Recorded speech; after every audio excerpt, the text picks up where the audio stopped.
You've been told sleep is just closing your eyes, switching off, and hoping for rest. But if that were true, why do so many people wake up more tired than when they went to bed? Why do you still toss and turn at night, caught in the storm of your own thoughts, unable to silence the noise in your head? The truth is, real sleep isn't just about your body, it's about your mind. For thousands of years, Buddhist monks have practiced the art of letting go of stress, of worry, of yesterday and tomorrow. They discovered that sleep can be more than rest. It can be a sacred practice, a nightly glimpse of peace, a mini nirvana where the weight of the world dissolves and you return to pure stillness. Imagine that, every night becoming a doorway into freedom, every dream a teacher, every moment of silence a path to happiness. Tonight, as you listen, you will begin to feel it. Your breath will slow, your racing thoughts will soften, and a calm you may have forgotten will rise gently from within. And when you wake, you'll see that happiness doesn't come from chasing or controlling life. It comes from surrender, from awareness, from the quiet strength already inside you. This isn't just another guide to help you fall asleep. This is 3 hours of timeless Buddhist lessons, an inner journey to peace, clarity, and joy. A chance to rest deeply and to live lighter. Are you ready to close your eyes and step into that freedom? Let's begin. When the lights go out and silence fills the room, most people think sleep is nothing more than the body shutting down for a few hours. But what if that silence held something much deeper? What if sleep was not just rest, but a doorway, a hidden passage into peace that most of us pass through without ever noticing? For centuries, Buddhist masters described deep sleep as a taste of freedom itself, a nightly reminder that the self you cling to is not as solid as you believe. Tonight, we step into that mystery. In the Buddhist tradition, self-awareness is not a luxury, it is the ground beneath every step. Without awareness, life becomes a blur of habits, worries, and restless chasing. With it, even ordinary moments glow with meaning.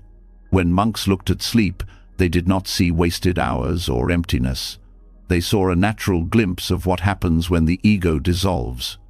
In waking life, the I feels constant. I think, I plan, I want, I fear.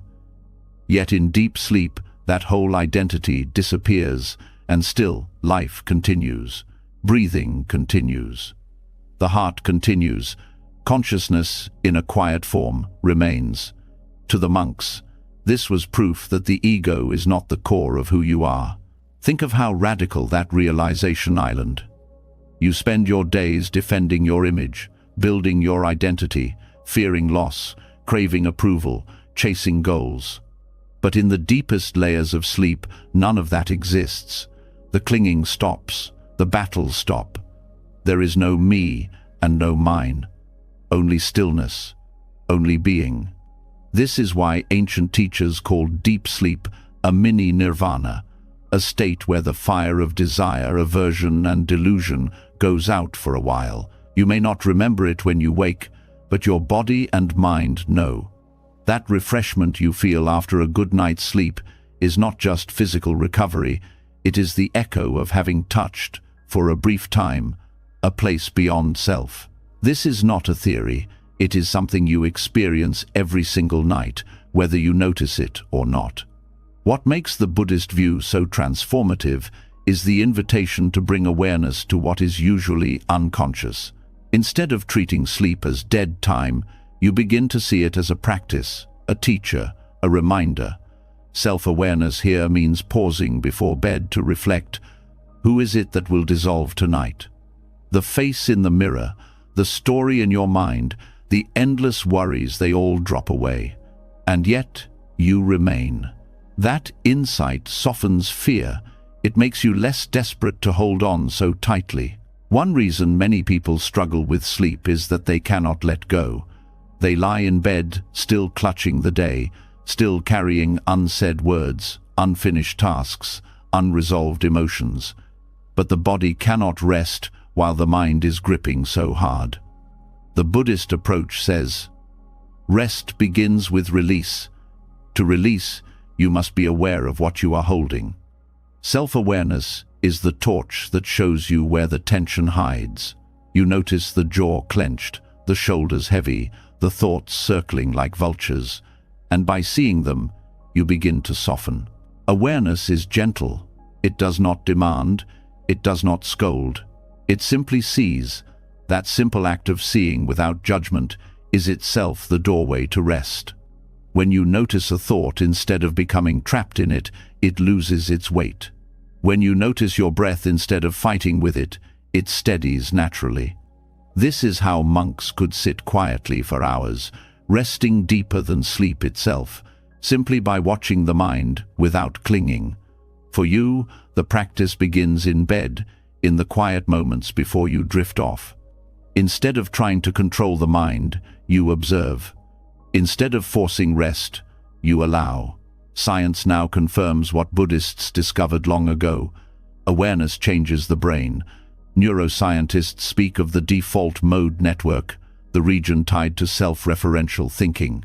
It is most active when you are worrying, replaying the past, or fantasizing about the future. In meditation and in deep, dreamless sleep, that network quiets down. The sense of I, me, mine fades. This is why rest feels so freeing. Your brain is literally stepping out of its own prison. But monks did not stop at describing this as biology. To them, the nightly vanishing of the self was a teacher of wisdom. If you disappear every night and return every morning, how real is this I you cling to? If it can vanish so easily, maybe it was never as solid as you thought. That realization does not make life meaningless. It makes it lighter. You stop carrying the ego like a heavy stone. You start moving through life with a softer grip, more willing to forgive, more willing to let things flow. This reframing of sleep changes how you approach the night. No longer is it a battle against insomnia, no longer a chore you endure. It becomes a sacred ritual, a return to truth.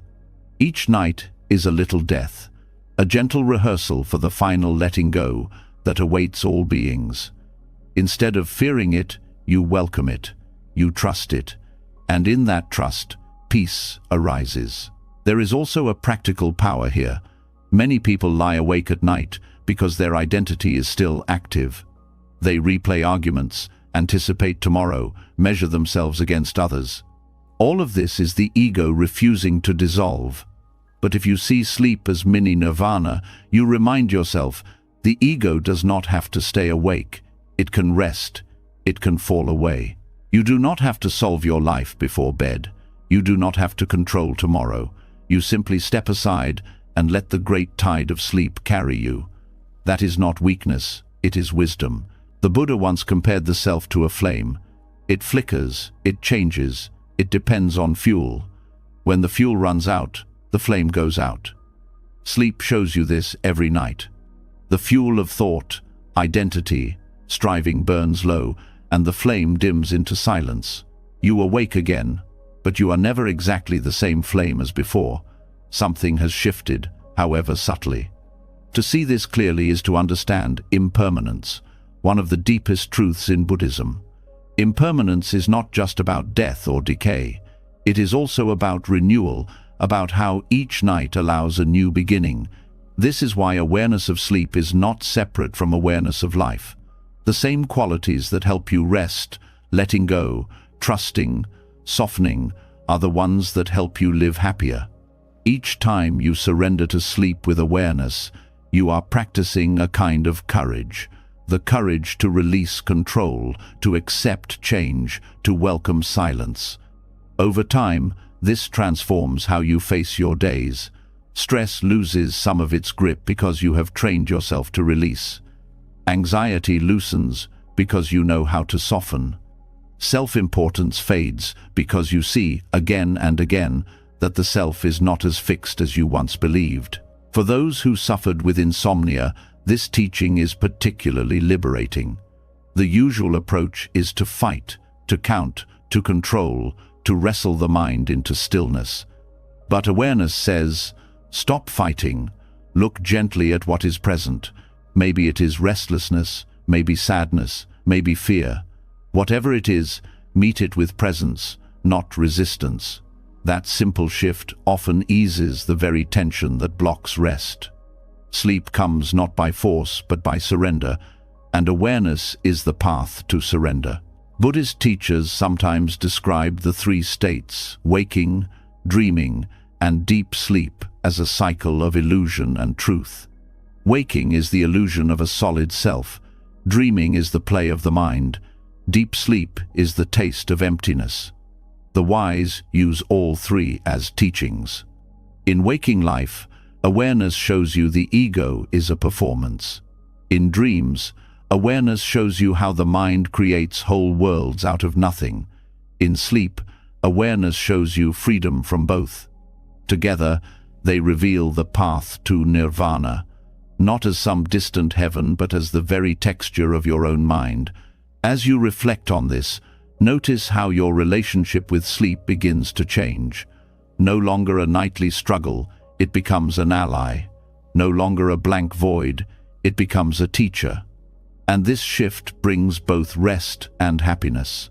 Rest because you are no longer fighting. Happiness because you begin to live from a place of freedom rather than clinging. The more you practice awareness, the more subtle your perception becomes. You start to notice how the mind resists sleep, how it clings to thought, how it fears silence. But instead of being trapped by these habits, you observe them like passing clouds. In this way, each night becomes a meditation, each dreamless interval a glimpse of liberation. Over time, the boundary between meditation and sleep dissolves, and both become expressions of the same truth. The self is not as fixed as you believe, and peace is closer than you think. This lesson is not about theories to memorize, but about experience to feel. Tonight, when you lay your head down, remember the self that worries, the self that fears, the self that clings, none of it survives deep sleep. And yet, something deeper continues. Rest in that, trust that. That is the foundation of awareness, the key to both sleep and happiness. The awareness that the self dissolves each night is not only a lesson in freedom, but also an invitation to approach life with greater tenderness. When you see how fragile the identity is, how it vanishes and reappears like a shadow at dawn, you begin to feel the weight of impermanence pressing gently on your heart. It is here that compassion must arise, not only for the world but also for yourself. Before you can sleep in peace, you must learn the art of letting go. This is what many Buddhist teachers call the practice of daily death. Daily death is not about fear, it is about release. Every night, you are given a chance to practice the great letting go, the same letting go that death will one day demand from you. To carry this practice into sleep means to unburden yourself, to place down what you cannot carry into the night. The quarrels, the regrets, the heavy expectations, the tight grip on tomorrow, all of it belongs to the waking self. And the waking self does not survive the night. To cling to it in bed is to fight against the very nature of sleep itself. The practice begins with honesty. At the end of each day, ask yourself, what am I holding on to that I cannot take into the night? Perhaps it is a resentment towards someone who spoke harshly to you. Perhaps it is guilt for not finishing your tasks. Perhaps it is fear of what tomorrow may bring. These weights keep the mind restless. The Buddhist approach is to see them clearly, name them, and then release them, not by forcing them away, but by recognizing their impermanent nature. Impermanence is not an abstract concept. You see it every day in the face of a withering flower, in the changing seasons, in the lines deepening on your own skin. Everything shifts, everything flows. To resist that truth is to suffer. To accept it is to find peace. When you lay in bed, aware of impermanence, you remind yourself, this resentment will pass, this guilt will pass, this fear will pass. None of it can be held forever. Death will take it from you one day, but tonight you practice releasing it willingly. This practice transforms the very quality of sleep. Instead of lying in bed consumed by unresolved feelings, you create a ritual of closure. Some people use prayer, some use journaling, Some sit quietly in reflection. The method is less important than the intention, to meet the end of the day as if it were the end of a life. To look back with honesty, to acknowledge what has been done, to forgive what remains unfinished, and to rest in the knowledge that everything dissolves. Compassion begins here. Without compassion for yourself, letting go becomes harsh, almost like a punishment. But with compassion, you soften. You say to yourself, I did my best with the time and energy I had today. I am human, I am learning, and it is enough. This kindness is the ground from which release becomes possible. Without it, you cling to perfection, to the need to be more, do more, control more. But the self that enters sleep cannot carry those burdens. Self-compassion is what allows the hand to finally unclench. Buddhist teachers often encouraged reflection on death, not to create fear, but to create clarity. When you remember that your days are numbered, the petty worries shrink. That harsh comment from a colleague, that delayed payment, that undone chore, they lose their power. What remains is what matters: kindness, honesty, presence. This same clarity can be brought to your nightly practice. Before sleep, remember, if this were the last time I close my eyes, what do I need to release? That question alone can clear the mind more deeply than hours of tossing and turning. There is also a practical wisdom in practicing daily death. Many people carry unresolved conversations in their minds. They replay words again and again, sharpening their own suffering. But when you see the day as finished, as gone forever, you no longer rehearse the past. You treat it as a story already ended. This frees the nervous system, which no longer has to brace for battles that are already over.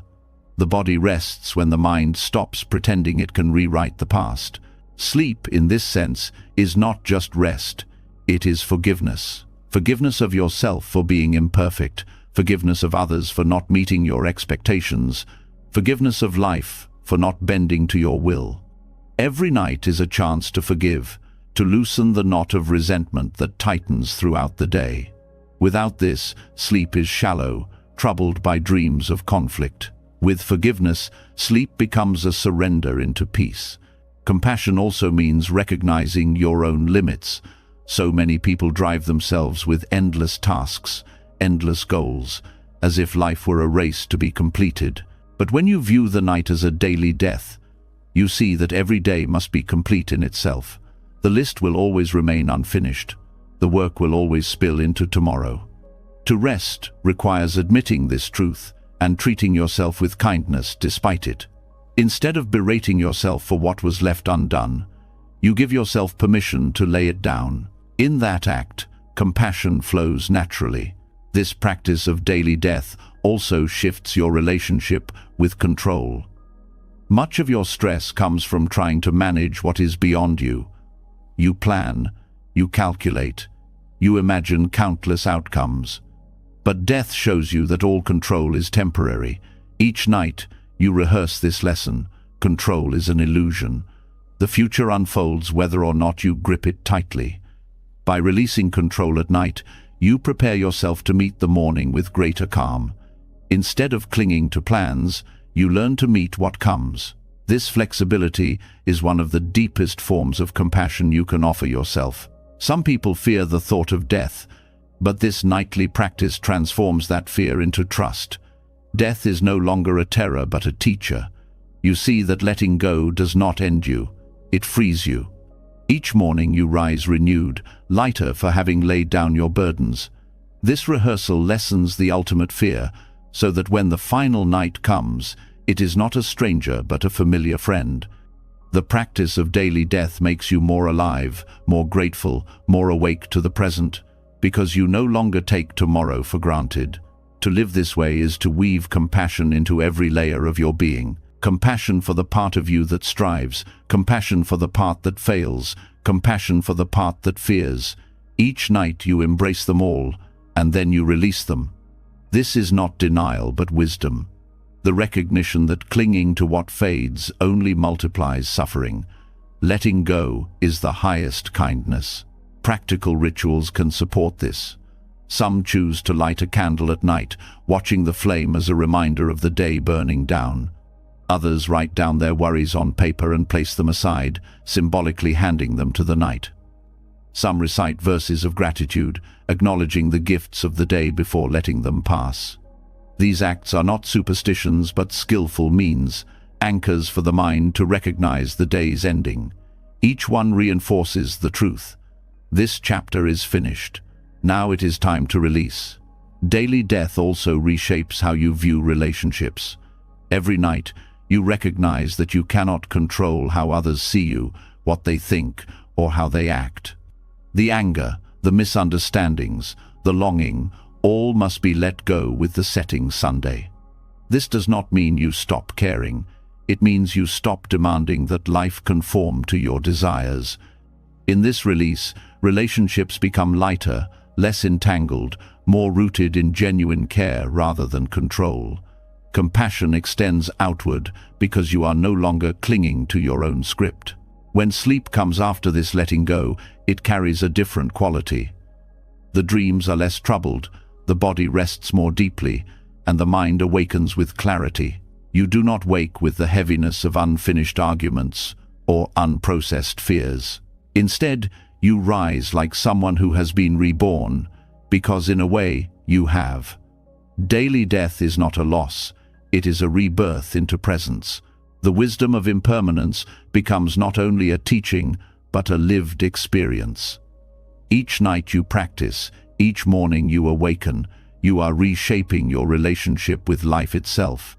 You begin to see that happiness does not come from clinging, from control, from finishing every task. Happiness comes from the freedom to let go, from compassion for yourself in your imperfection, from trust in the flow of life. This is why monks practiced reflection before bed, often chanting verses that reminded them of death. Not as a morbid ritual, but as a reminder to live fully, to release what no longer serves, to rest without regret. In this way, their sleep became meditation, their nights became as meaningful as their days. You too can adopt this practice, not by retreating to a monastery, but by turning your bedroom into a space of release, a place where the day is allowed to end with dignity. The practice of daily death is the highest expression of self-compassion. To release is not to abandon yourself, but to honor yourself. To let go of anger, guilt, or fear is not weakness, but wisdom. It is a recognition that your heart deserves rest, that your mind deserves peace, that your body deserves stillness. By treating each night as a sacred rehearsal, you give yourself the gift of freedom again and again. And in this freedom, both sleep and happiness blossom naturally. Letting go before sleep is not the end of the journey. It is the beginning of another path that unfolds in the hidden hours of the night. When the body rests and the conscious mind loosens its grip, a different kind of world opens. This world is not bound by the rules of waking life. It bends, it shifts, it surprises. For many, dreams feel like nonsense or random noise, but to Buddhist practitioners, dreams are not accidents. They are mirrors, reflecting the patterns of the mind, the imprints of karma, and the subtle energies that shape daily experience. To treat them as meaningless is to overlook one of the most profound teachers available to us. Dreams reveal the truth of how the mind works when it is free from the mask of daytime control. In waking life, you edit yourself, you hide certain emotions, you suppress impulses, and you pretend to be more stable than you really are. But at night, when the conscious gatekeeper relaxes, the mind speaks in images, stories, and emotions that rise from deeper layers. This is why Buddhist traditions, such as dream yoga, taught practitioners to pay close attention to what arises. Each dream holds a message, not in a superstitious sense, but as a direct reflection of the mental and karmic habits that shape life. When you look at dreams through this lens, you begin to see them as living lessons. A dream of running from something can point to fears you deny in daylight. A dream of conflict may reveal unresolved anger. A dream of loss may expose attachments that weigh heavily on the heart. The images may be strange, but the emotions are precise. This is the Dharma of dreams. They show you what you most need to see, often in ways that bypass the intellect. In Buddhist teachings, karma is not fate. It is the momentum of past actions and choices. Every thought, word, and deed leaves an imprint, and these imprints ripple through the mind. Dreams are one way these imprints surface. If you have lived with kindness, your dreams often carry lightness. If you have been consumed by greed or fear, your dreams can become tangled, heavy, even nightmarish. In this way, dreams become feedback, showing you the shape of your karma in real time. To dismiss them is to throw away a mirror that could reveal how to grow. Dream yoga developed as a way to use this mirror consciously. Practitioners trained themselves to recognize that they were dreaming, a state now called lucid dreaming. But unlike modern lucid dreaming practices, the goal was not to control the dream or seek pleasure. The purpose was awareness. To see the dream as dream, to rest in the recognition that all experiences, whether waking or sleeping, are constructed by the mind. This insight cut directly to the heart of Buddhist wisdom. Everything is impermanent. Everything is empty of fixed identity. Everything arises and passes through causes and conditions. Dreams are the perfect teacher of this because they show you entire worlds built out of nothing but thought. Think of how a dream can feel completely real until the moment of waking. You can laugh, cry, sweat, or panic in response to something that has no physical reality. The body reacts as if it were real. Then you wake, and the illusion dissolves. But what about waking life? You take it as real, solid, undeniable. Yet from the perspective of Buddhist insight, waking life is another kind of dream. It feels real only because you are immersed in it, because the mind projects solidity onto the flow of changing conditions. In this way, dreams become a rehearsal for enlightenment. If you can see the dream as dream, perhaps you can also see waking life as dreamlike, impermanent, insubstantial, and free. The emotional content of dreams is also a direct training in mindfulness. A nightmare that floods you with fear can show you where fear hides in your daily life. A joyful dream can reveal what nourishes your heart. By reflecting on these experiences upon waking, you cultivate self-knowledge. The practice is not to obsess over symbols or to force fixed meanings onto every image, but to feel the emotional tone and connect it to the patterns of thought and action in daily life. In this way, dreams become teachers of both wisdom and compassion. Compassion grows when you realize that the struggles in your dreams are often the same struggles others face in waking life. If you wake from a dream of fear, you know what fear feels like in its raw form. This helps you understand others who live with fear each day. If you wake from a dream of longing, you understand the ache of desire that drives so many choices. By recognizing these states within yourself, even in dreams, you expand your ability to connect with others without judgment. Dreams also reveal how much of your suffering is self-created. You can dream of being trapped in a room, terrified, until you wake and realize there was no prison at all. How many times in waking life do you feel trapped by circumstances, only to later see that much of it was your own mind's creation? Dream practice helps you catch this earlier.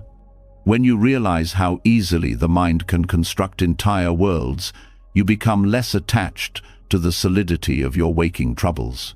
This does not mean dismissing them, but meeting them with a lighter heart. Some Buddhist texts describe dreams as the play of consciousness when freed from the senses. During the day, the mind is tied to sight, sound, taste, touch, and smell. At night, these inputs are silent, and the mind turns inward. What arises then are the deeper imprints of thought and karma. By paying attention, you begin to map the hidden architecture of your mind. You see which habits are strong, which desires return again and again, which fears never rest. This awareness is not meant to depress you, but to guide you. It shows you where to place your practice, where to cultivate compassion, where to let go. There is a discipline in approaching dreams this way. Upon waking, instead of rushing into your day, you pause. You reflect on what the night revealed. You notice not only the story but the feeling it left behind. Did you wake with a sense of peace or agitation? Did the dream expose an attachment you were unaware of? Did it reveal kindness, cruelty, or confusion? Each observation is a lesson. In this way, your sleep becomes as much a part of practice as meditation or study. Even nightmares, often dismissed as disturbances, are teachers. They show you what the mind resists. They bring shadow material into the open. Instead of fearing them, you can learn to meet them with compassion. If you are chased in a dream, perhaps in waking life you are running from a truth within yourself. If you lose something precious in a dream, perhaps you are clinging too tightly in life. Meeting these lessons with curiosity instead of fear transforms nightmares into guides. Over time, this approach to dreams reshapes how you see reality itself. You stop dividing life into useful and useless, real and unreal. You begin to see that everything waking or dreaming is a display of mind, an opportunity for awareness. This dissolves the boundary between night and day. Sleep is no longer just a break from living, but an extension of the path. Dreams are not interruptions, but instructions. The practice of dream awareness also strengthens mindfulness in waking hours. If you can train yourself to recognize the dream state, you sharpen the skill of noticing thoughts and emotions as they arise in daily life. The moment you see, this is only a thought, you gain freedom. Just as recognizing a dream as dream frees you from its grip, recognizing a thought as thought frees you from unnecessary suffering.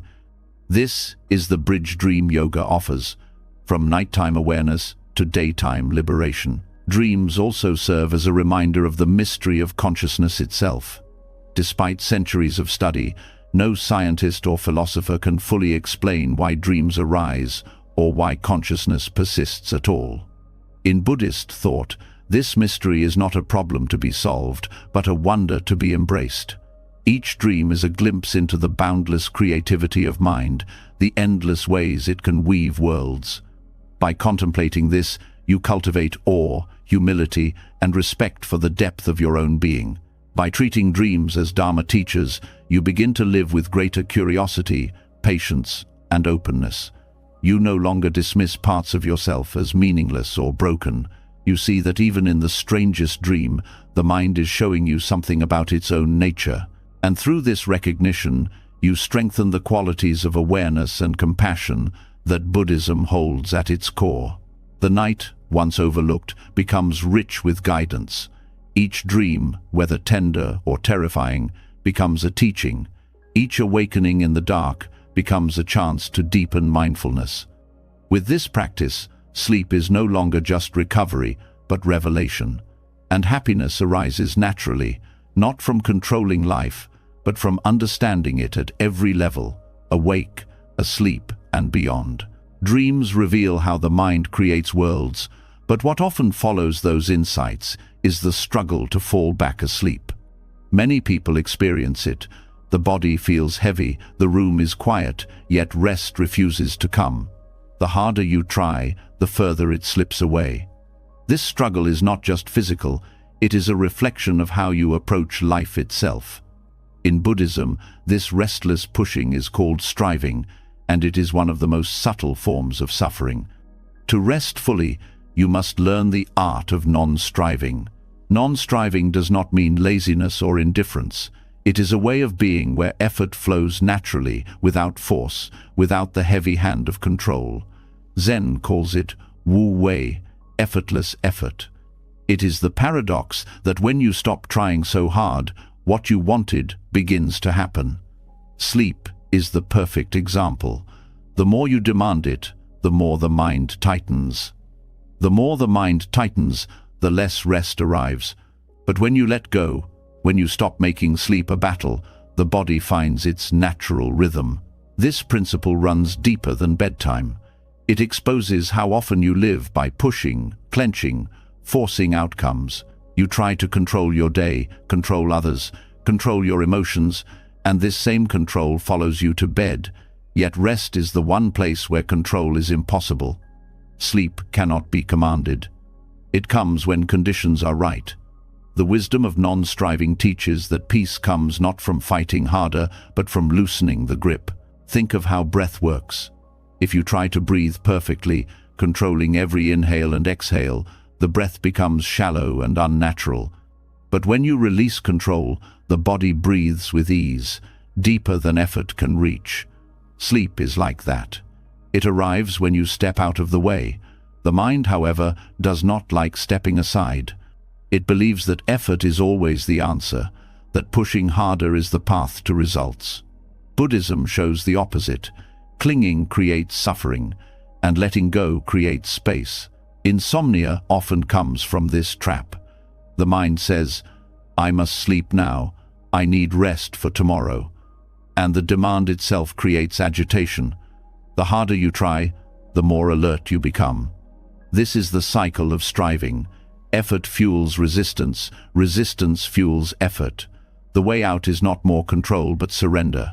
In Buddhism, surrender is not weakness, it is wisdom.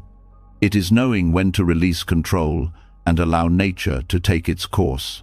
Wu-wei is often misunderstood as doing nothing, but it is better described as acting in harmony with the flow of conditions. A tree does not strain to grow. It grows because the soil, sun, and water support it.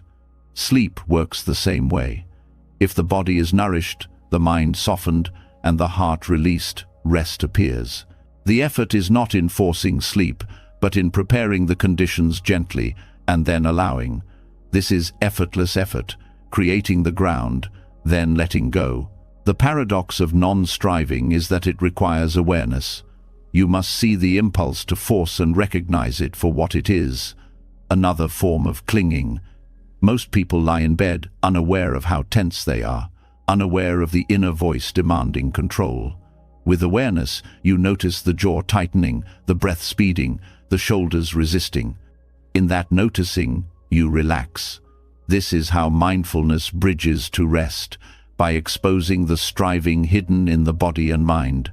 The art of non-striving also teaches humility. You realize that you are not the master of every process. The heart beats, the lungs breathe, the cells repair, all without your control.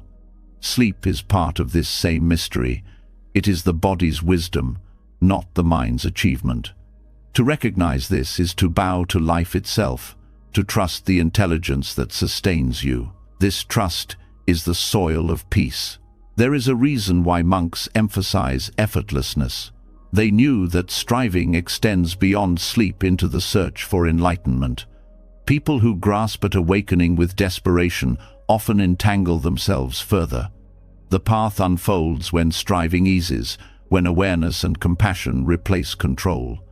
Sleep, then, becomes a nightly lesson in this truth. Each time you release striving, you rehearse the wisdom of the path.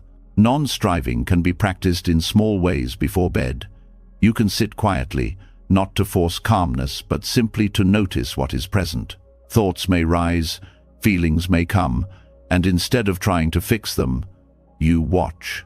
The mind begins to settle not because you demanded it, but because you stopped feeding it with resistance. This approach can extend to how you lie down.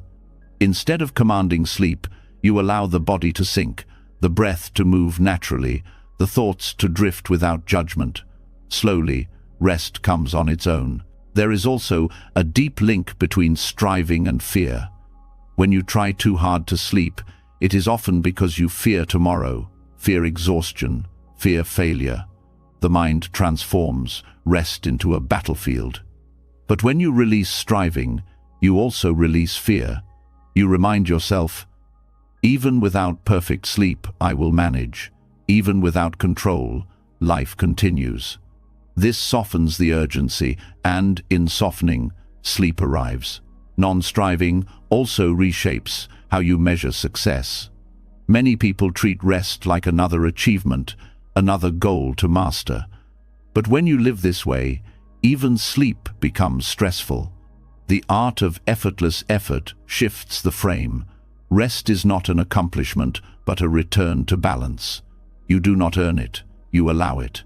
This gentle reframing reduces pressure and opens space for true rest.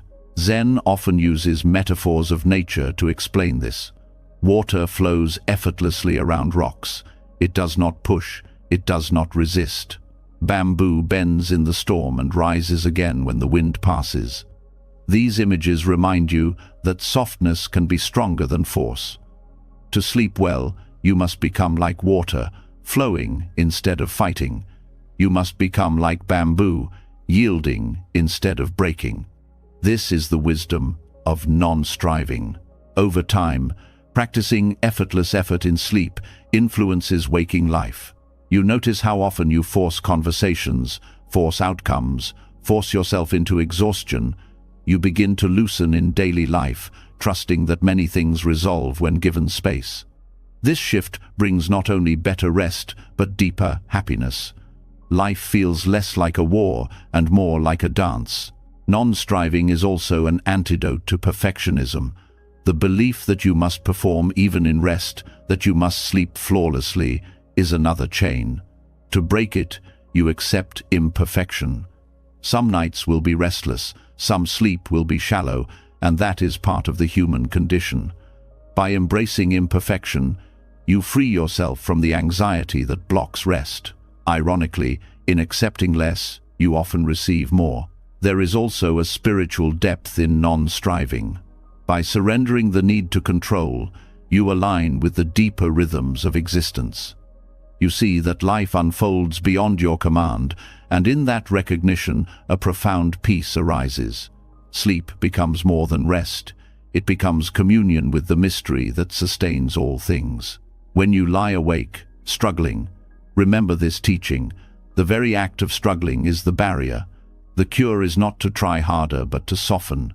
The art of non-striving is to meet rest as a guest, not a prize. You prepare a place, you open the door, and then you wait with patience. Sleep will arrive in its own time, as it always has. In this gentle way, you transform insomnia into insight, restlessness into release, and sleep into a nightly practice of wisdom. The practice of non-striving opens the door to rest by loosening the grip of control. Yet there is another doorway, subtle and often overlooked, that arises from the body itself. Long before the mind decides it is time to sleep, the body sends gentle signals. One of the clearest of these signals is the yawn. Most people dismiss it as nothing more than fatigue or boredom, but in Buddhist practice, yawning can be understood as an invitation, a sacred reminder that the body knows when it is ready to surrender. When treated with awareness, even the simplest act like yawning becomes a meditation, a moment of connection with the wisdom of the body. Yawning is often ridiculed, hidden behind hands, stifled in meetings, or seen as impolite. Yet in truth it is one of the most honest expressions of human nature. The body stretches open, the breath deepens, and the nervous system signals a shift. In the Buddhist view, every natural movement of the body can be a teacher if you are willing to pay attention. Yawning is no different. It is not just a sign of sleepiness, but a gateway to a deeper state of rest. By bringing mindfulness to this act, you begin to cultivate a more intimate relationship with your body and its needs. Science offers some insight into the mystery of yawning. It is linked to shifts in brain temperature, oxygen intake, and even social bonding.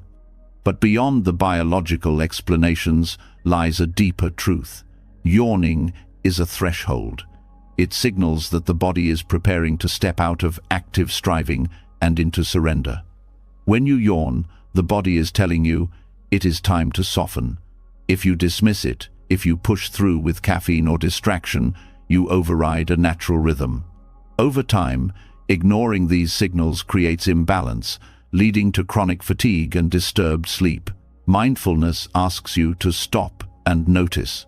What happens when you yawn? The face stretches wide, the lungs expand, the body involuntarily relaxes.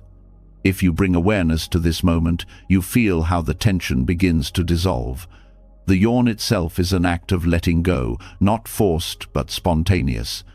To meet it with mindfulness is to deepen its effect. Instead of hiding it or resisting it, you allow it fully, breathing into the spaciousness it creates. This is why some Buddhist teachers referred to yawning as a hidden meditation, an effortless practice of release woven into the fabric of daily life. The act of honoring a yawn can shift your entire relationship with rest. Rather than seeing it as a weakness or inconvenience, you begin to treat it as a sacred invitation. Each yawn becomes a bell of mindfulness, calling you back to your body. It reminds you that the body carries its own wisdom, often more reliable than the restless demands of the mind. In a culture that prizes constant activity, listening to the yawn is a radical act of compassion. It is saying yes to the body's truth, instead of bowing to the pressure of endless productivity. This awareness also cultivates humility. Yawning is not something you can control. It arises when it will, regardless of your plans. By embracing it, you accept that the body follows rhythms beyond your command. This acceptance is itself a form of surrender. It teaches you to trust, to allow, to honor the wisdom that flows through you without your effort. When you bring this trust into your nightly routine, sleep becomes less about forcing and more about allowing what is already unfolding. Practicing mindful yawning can be simple yet profound. When a yawn arises, pause. Do not rush past it. Feel the stretch in the jaw, the coolness of the breath as it enters, the softening that follows. Notice how, after a full yawn, the body feels more grounded, more ready to let go. This practice can be extended into bedtime.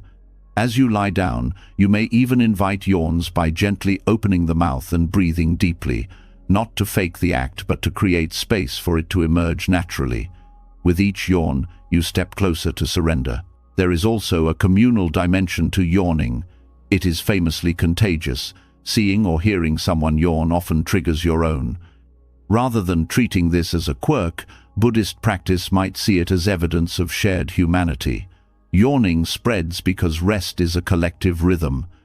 The body responds to the bodies around it, reminding you that you are not separate. To practice mindful yawning is to remember that your rest too is part of a greater web. You breathe not only for yourself, but in harmony with life around you. Yawning also reflects the principle of impermanence. Each yawn arises suddenly, expands fully, and dissolves without effort. In this way, it is like a miniature cycle of life and death. By noticing it, you train yourself to observe how all experiences arise and pass. This prepares the mind for sleep, which itself is a nightly rehearsal of impermanence. Honoring a yawn, then, is not trivial. It is an act of training the mind to release gracefully. Children naturally know this. They do not hide their yawns or suppress them. They let them unfold with total presence, sometimes even laughing afterward. Adults lose this innocence, replacing it with shame or suppression. Returning to mindful yawning is like returning to that childlike wisdom, trusting the body's signals without judgment. It is a return to honesty, to simplicity, to compassion for your own limits. There is also a subtle, energetic quality to yawning. In many contemplative traditions, yawning is associated with shifts in energy flow, with the release of blocked tension. Some practitioners even see it as a sign that the body and mind are aligning, preparing for deeper states of meditation or rest.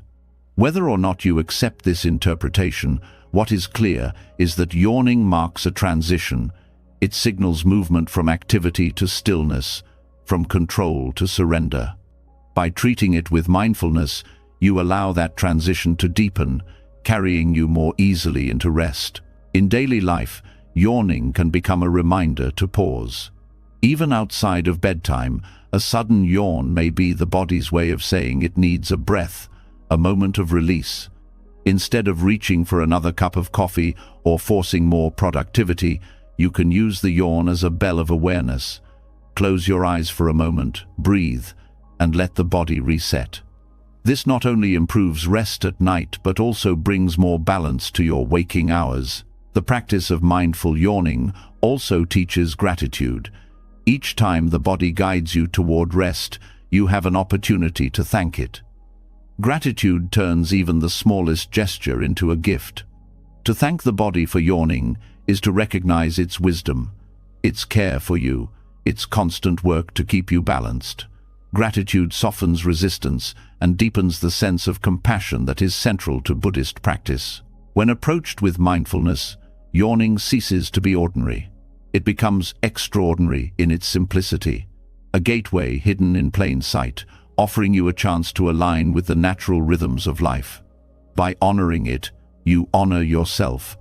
By following it, you move closer to the rest you seek. It is not through effort but through attention, not through control but through surrender, that this subtle gateway opens fully. The art of resting well is not built only on grand practices or long meditations. Sometimes it rests on the smallest gestures, the breath, the posture, the yawn. To recognize these cues and treat them with reverence is to live in harmony with the body and the mind. And when this harmony deepens, rest comes not as a struggle but as a natural unfolding. Each yawn, honored and received, carries you further along the path of release, until sleep itself arrives as the most natural surrender of all. Yawning shows the body's natural wisdom, guiding you gently toward surrender. When you honor that cue, the nervous system relaxes and the gateway to rest opens wider.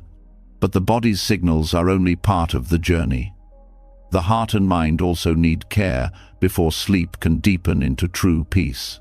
If the heart is heavy with resentment, fear, or loneliness, the body may yawn, but rest will still resist.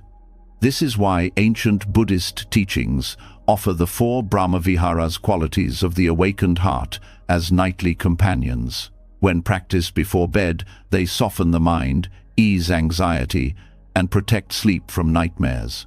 The first is loving kindness, the steady wish for yourself and others to be well. To cultivate this before sleep is to wrap your mind in warmth rather than worry. Instead of rehearsing tomorrow's problems, you silently repeat phrases of goodwill.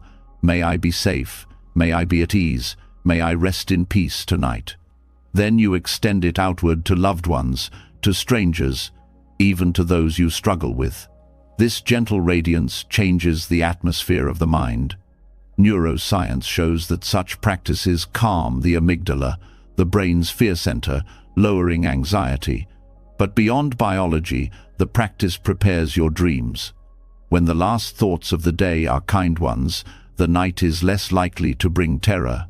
Instead, rest is guarded by benevolence. Compassion is the second quality. Where loving kindness offers goodwill, compassion responds to suffering. At night, the mind often replays mistakes or pain. Instead of pushing these away, compassion allows you to hold them gently. You acknowledge your own struggles without judgment, offering yourself care rather than criticism. This is vital because harshness toward yourself keeps the mind restless. Compassion softens the grip of self-blame, creating the conditions for release. Extending compassion outward is equally powerful. Many monks would fall asleep by reflecting, "Just as I suffer, countless beings suffer. May they all find relief." This broadening of perspective shrinks the prison of self-concern, replacing it with a tender awareness of the shared human condition. Dreams that rise from such a heart carry less loneliness, less violence, more connection. The third Brahmavihara is joy, but not the fleeting joy of achievement or possession. It is sympathetic joy, the ability to delight in the happiness of others. At night, instead of envying or comparing, you celebrate. You recall someone else's success, a child's laughter, a friend's good news, and you let that gladness fill you. This practice counteracts the envy and bitterness that often poison rest. The heart that rejoices easily is a light heart, one that sleeps without the burden of comparison. Even the body responds. Joy releases endorphins and balances hormones, supporting deeper cycles of rest. On the path of dream yoga, joy is also seen as protective. A joyful mind produces dreams that uplift rather than disturb. The final quality is equanimity. This is the balance that keeps the other three from turning into attachment or exhaustion. Loving kindness without equanimity can become clinging. Compassion without equanimity can become overwhelm. Joy without equanimity can become craving. Equanimity steadies them all. To cultivate it before bed is to remind yourself, things change, people come and go, the day has ended. You let go of the need to control outcomes. This balanced acceptance prevents the mind from grasping at tomorrow's uncertainties. Equanimity at night is like a blanket over the fire of the mind. It allows the flames of agitation to cool into glowing embers of calm. When these four qualities are woven into a nightly ritual, they transform the experience of sleep. Instead of entering the night burdened with unresolved emotions, you enter with a heart that has been cleansed. You drift off not in conflict but in peace. Buddhist texts often describe the Brahma Viharas as divine abodes, states of dwelling that elevate the heart. To fall asleep in such an abode is to rest in heaven, even while still alive. Nightmares are less likely because the mind is not seeded with violence or fear. Anxiety lessens because equanimity tempers desire and worry. The heart rests easier when it has been bathed in kindness. Practicing these meditations does not require hours. Just a few minutes of reflection is enough to shift the inner landscape. Some people repeat traditional phrases. Others visualize offering light or warmth to others. Some simply breathe and let these qualities arise naturally. The method matters less than the sincerity. What matters is that the final impressions of the day are wholesome, not tangled. In Buddhism, the state of mind at the moment of sleep influences the state of dreams. By practicing the Brahma Viharas, you shape your dreams toward clarity and compassion. There is also a karmic dimension. Each night is not only a preparation for rest, but also for tomorrow's life. By planting seeds of kindness, compassion, joy, and equanimity at night, you nourish tendencies that blossom during the day. This continuity deepens practice. The heart trained at night is more resilient in daylight. Sleep and waking life begin to support each other in a cycle of peace. These meditations also strengthen the bond between self-compassion and compassion for others. If you practice only kindness toward others but neglect yourself, rest will remain shallow. If you care only for yourself but close your heart to others, rest will be restless. The Brahma Viharas balance both directions. They teach that care must flow in all directions, inward and outward, without discrimination. This balance is especially healing at night, when the boundaries of self loosen. To fall asleep with a heart that embraces both self and world is to rest in wholeness. In modern life, where anxiety and insomnia are common, this practice is revolutionary. Instead of fighting sleep with medication or distraction, you transform the cause, the state of the heart. Ancient monks knew that the mind's last impression before sleep carries immense weight. They deliberately ended the day with these meditations, ensuring that the night carried the fragrance of peace. This is not superstition, but psychology at its deepest. What you feed your heart becomes the climate of your rest. When nightmares do arise, the Brahma Viharas offer tools for response. Waking from fear, you can extend compassion to yourself, calming the heart. You can send kindness to the figures in the dream, seeing them as aspects of your own mind. You can rejoice in the simple fact of awakening, that the terror has passed. And you can steady yourself with equanimity, remembering that dreams are transient and empty. In this way, even nightmares become part of the practice, transformed into opportunities for the awakened heart. The beauty of this teaching is its accessibility. Anyone can practice it. You do not need advanced training or years of meditation experience. You need only sincerity and attention. Each night, as you prepare for bed, instead of scrolling through screens or worrying over tomorrow, you pause. You turn inward, you open the heart, and you rest in these four divine qualities. Over time, this becomes as natural as brushing your teeth. Sleep is no longer only physical repair but also spiritual nourishment. In this way, the Brahma Viharas reveal themselves as more than meditations. They are medicines. Medicines for the restless mind, for the anxious heart, for the soul burdened by conflict. To end the day with them is to close the book of the day with grace, leaving no unfinished sentences. You enter sleep with a clear heart, and in that clarity, rest blossoms. Through loving kindness, you bathe the night in warmth. Through compassion, you soothe the wounds of the day. Through joy, you open to delight even in darkness. Through equanimity, you release control and surrender to peace. Together, they form a ritual that transforms sleep from a struggle into a sanctuary. And when you awaken, it is not only with a rested body, but with a heart renewed, ready to meet the world with the same qualities you carried into the night. When the heart has been softened by kindness, compassion, joy, and balance, sleep becomes lighter and dreams less troubled. Yet even with the purest intentions, there will be nights when rest does not come. The body turns, the mind circles, and the clock seems louder with every passing minute. Many people grow angry or fearful in these hours, thinking something is wrong with them, believing that wakefulness at night is a failure. But Buddhism offers another path. Instead of fighting wakefulness, you can transform it. Nighttime restlessness does not need to be an enemy. It can become a teacher. And one of the most direct ways to do this is through mindful walking. Walking meditation is one of the simplest yet most profound practices in Buddhism. Unlike seated meditation, which focuses on stillness, walking meditation uses movement as its anchor. Each step becomes a breath, each stride a chance to come home to the present. For someone restless at night, this practice is especially healing. The body that resists stillness often welcomes gentle movement. By walking mindfully, you soothe both muscles and mind, turning sleeplessness into an opportunity for awareness. The first step is to reframe restlessness. Instead of labeling it insomnia or a problem, see it as energy that needs to be guided. In Buddhist thought, suffering arises not from what happens, but from the resistance to what happens. When you fight wakefulness, you add a second layer of pain, anger, anxiety, frustration. When you accept it and choose to walk with it, the tension begins to dissolve.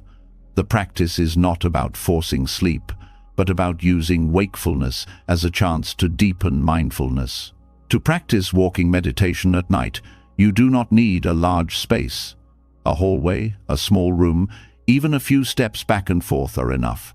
The key is attention. You place one foot on the ground with awareness, feeling the contact, the weight, the shift of balance, then the next. Breath flows naturally with each step. The mind anchors itself in the rhythm of movement. What was once a prison of tossing and turning becomes a sanctuary of gentle motion. There is a natural calming effect in this practice.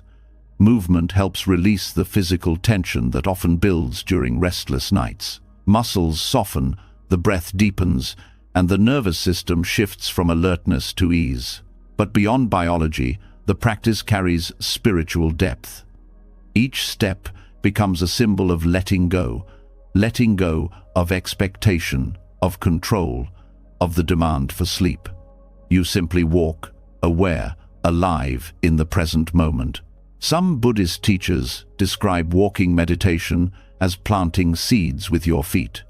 Each step lays down the intention of peace, of patience, of compassion. At night, when the world is quiet, this intention feels especially powerful. You are not merely pacing in frustration, you are cultivating the ground of your mind. In this way, sleeplessness becomes sacred. The practice also shifts your relationship with time. Restless nights often feel unbearable because you are counting hours, worrying about the morning. Time becomes an enemy, but in walking meditation, time dissolves. There is no rush, no deadline, only step after step. By entering this timeless rhythm, you remove the pressure that fuels insomnia. The night is no longer wasted, it becomes practice. Mindful walking also reveals the truth of impermanence. No step is the same as the one before. Each rise and fall of the foot is unique, never to be repeated. By noticing this, you train yourself to see how every moment arises and passes. The anxiety of wakefulness begins to feel less permanent. You see clearly, this too will pass. Even restlessness is transient, like a wave that rises and falls. This insight alone often brings peace, which in turn prepares the mind for rest. There is also compassion in walking meditation. As you walk, you can silently extend wishes for peace not only for yourself, but for others who are also awake in the night. The nurse working in a hospital, the parent caring for a sick child, the person lying restless in another bed across the city. By linking your practice to the wider web of humanity, loneliness dissolves. You see that your wakefulness connects you to others, and in wishing them well, your own burden lightens. For some, mindful walking at night becomes more than a remedy for restlessness. It becomes a treasured ritual. The silence of night, the absence of distractions, makes awareness sharper. Every sound, every sensation feels vivid. The creak of the floor, the coolness of the air, the rhythm of the breath, these details draw you into intimacy with life. What once felt like a curse becomes a gift, a time of deeper connection.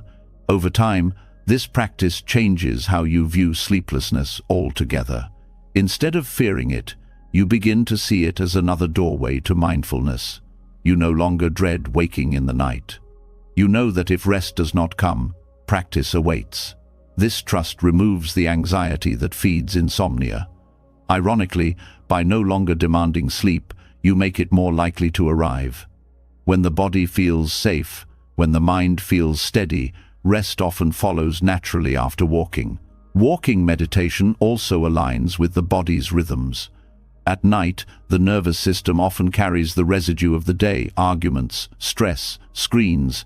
Movement helps discharge this energy. By walking slowly and mindfully, you give the body a way to process and release. When you return to bed, you do not carry the same weight. The ground beneath your feet has absorbed some of it, leaving you lighter. The practice can also be adapted. Some prefer silent walking, focusing only on the contact of foot and floor. Others pair it with breath awareness, synchronizing steps with inhalation and exhalation.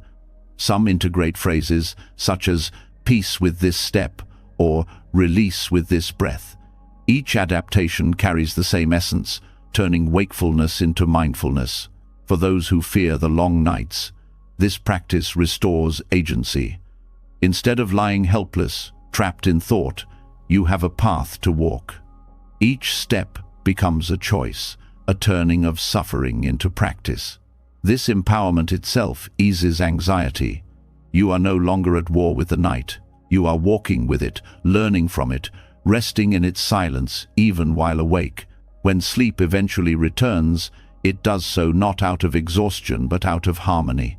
The mind has shifted from resistance to acceptance, the body from tension to ease.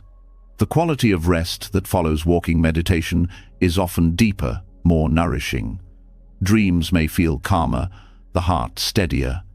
In this way, even insomnia becomes part of the path, another teacher on the journey of awareness and compassion. Nighttime restlessness is not a failure to sleep, it is an invitation to practice. By walking mindfully, you transform those hours into steps of peace. You discover that rest is not limited to lying down. Rest is the quality of presence, the quiet acceptance of what island. Each step at night becomes a testament to this truth. Even in wakefulness, you can rest. Even in sleeplessness, you can awaken. Walking meditation turns restlessness into presence, teaching you that even sleepless nights can carry meaning when you stop resisting and start walking with awareness. But there is a deeper layer beneath the surface of rest. Often, sleeplessness is not just about the body's rhythms or the mind's racing, it is the echo of how you live during the day. Buddhism teaches that sleep is not separate from conduct. The choices you make in speech, in food, in the media you consume, and in the way you treat others create subtle imprints that shape your nights. This is what can be called karmic detox, the cleansing of daily residue through mindful living so that sleep comes naturally, unhindered by the weight of unexamined actions. Karma is not a mysterious punishment from the universe, but the simple law of cause and effect. Every word spoken, every action taken, and every thought entertained leaves an imprint on the mind. These imprints resurface when you are quiet, and the night is when they often appear most strongly. If your day has been filled with harsh speech, hurried consumption, and restless distraction, the mind will carry those impressions into bed. You may find yourself restless, haunted by echoes of arguments, overstimulated by media, or heavy from indulgence. The body may crave rest, but the mind resists because it has not been purified. Sleep hygiene, in this Buddhist sense, goes far beyond brushing teeth or dimming lights. It is about how you live from morning until evening. Ethical living is sleep hygiene. Speaking truthfully, avoiding gossip, practicing restraint, these are not only moral guidelines but practical foundations for peaceful rest. When your words do not harm others, they do not rebound as inner conflict at night. The heart rests easier when it is not carrying guilt or hidden shame. A mind, free from unnecessary harm, slips more naturally into stillness. The food you eat also shapes sleep.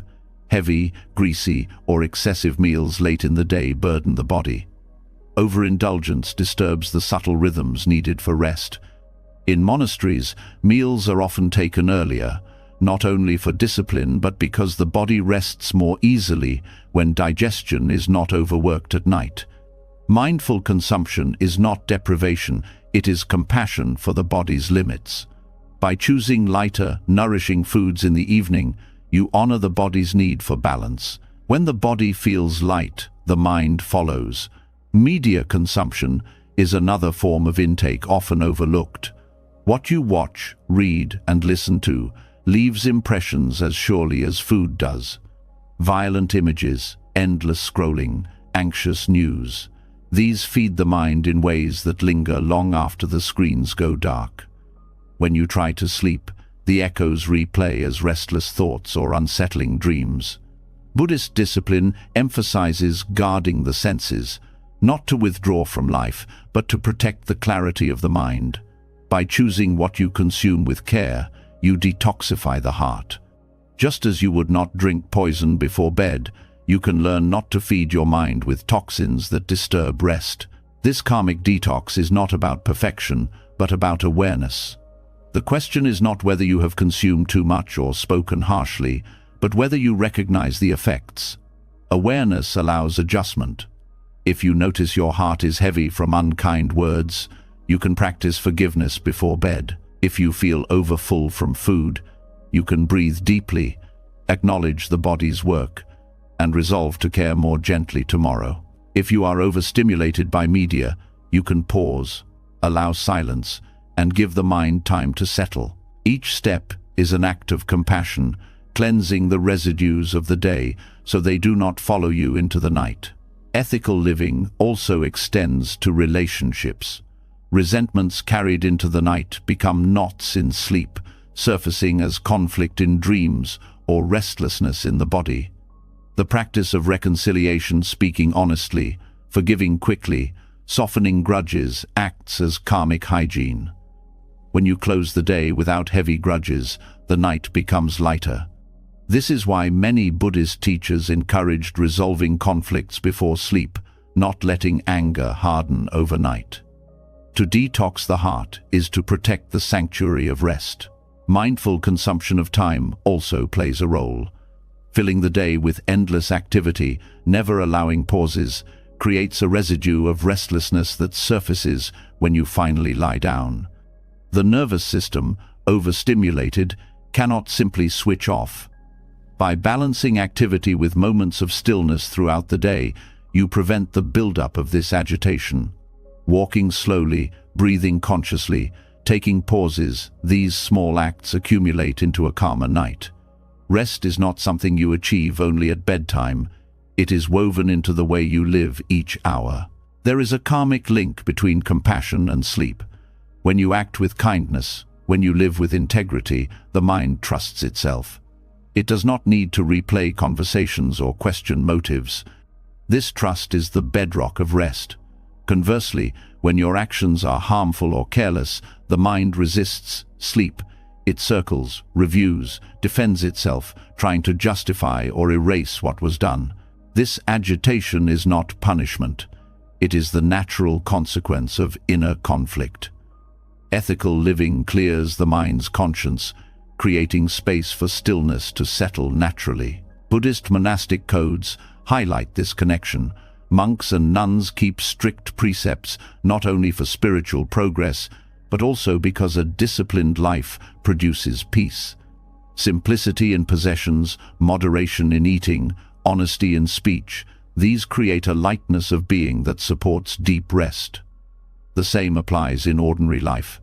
Simplicity, moderation, and honesty are not lofty ideals, but practical ways to prepare the body and mind for sleep each night. The practice of karmic detox before bed can be structured as a gentle ritual. Reflect on the day's actions, acknowledge where you spoke with care and where you failed.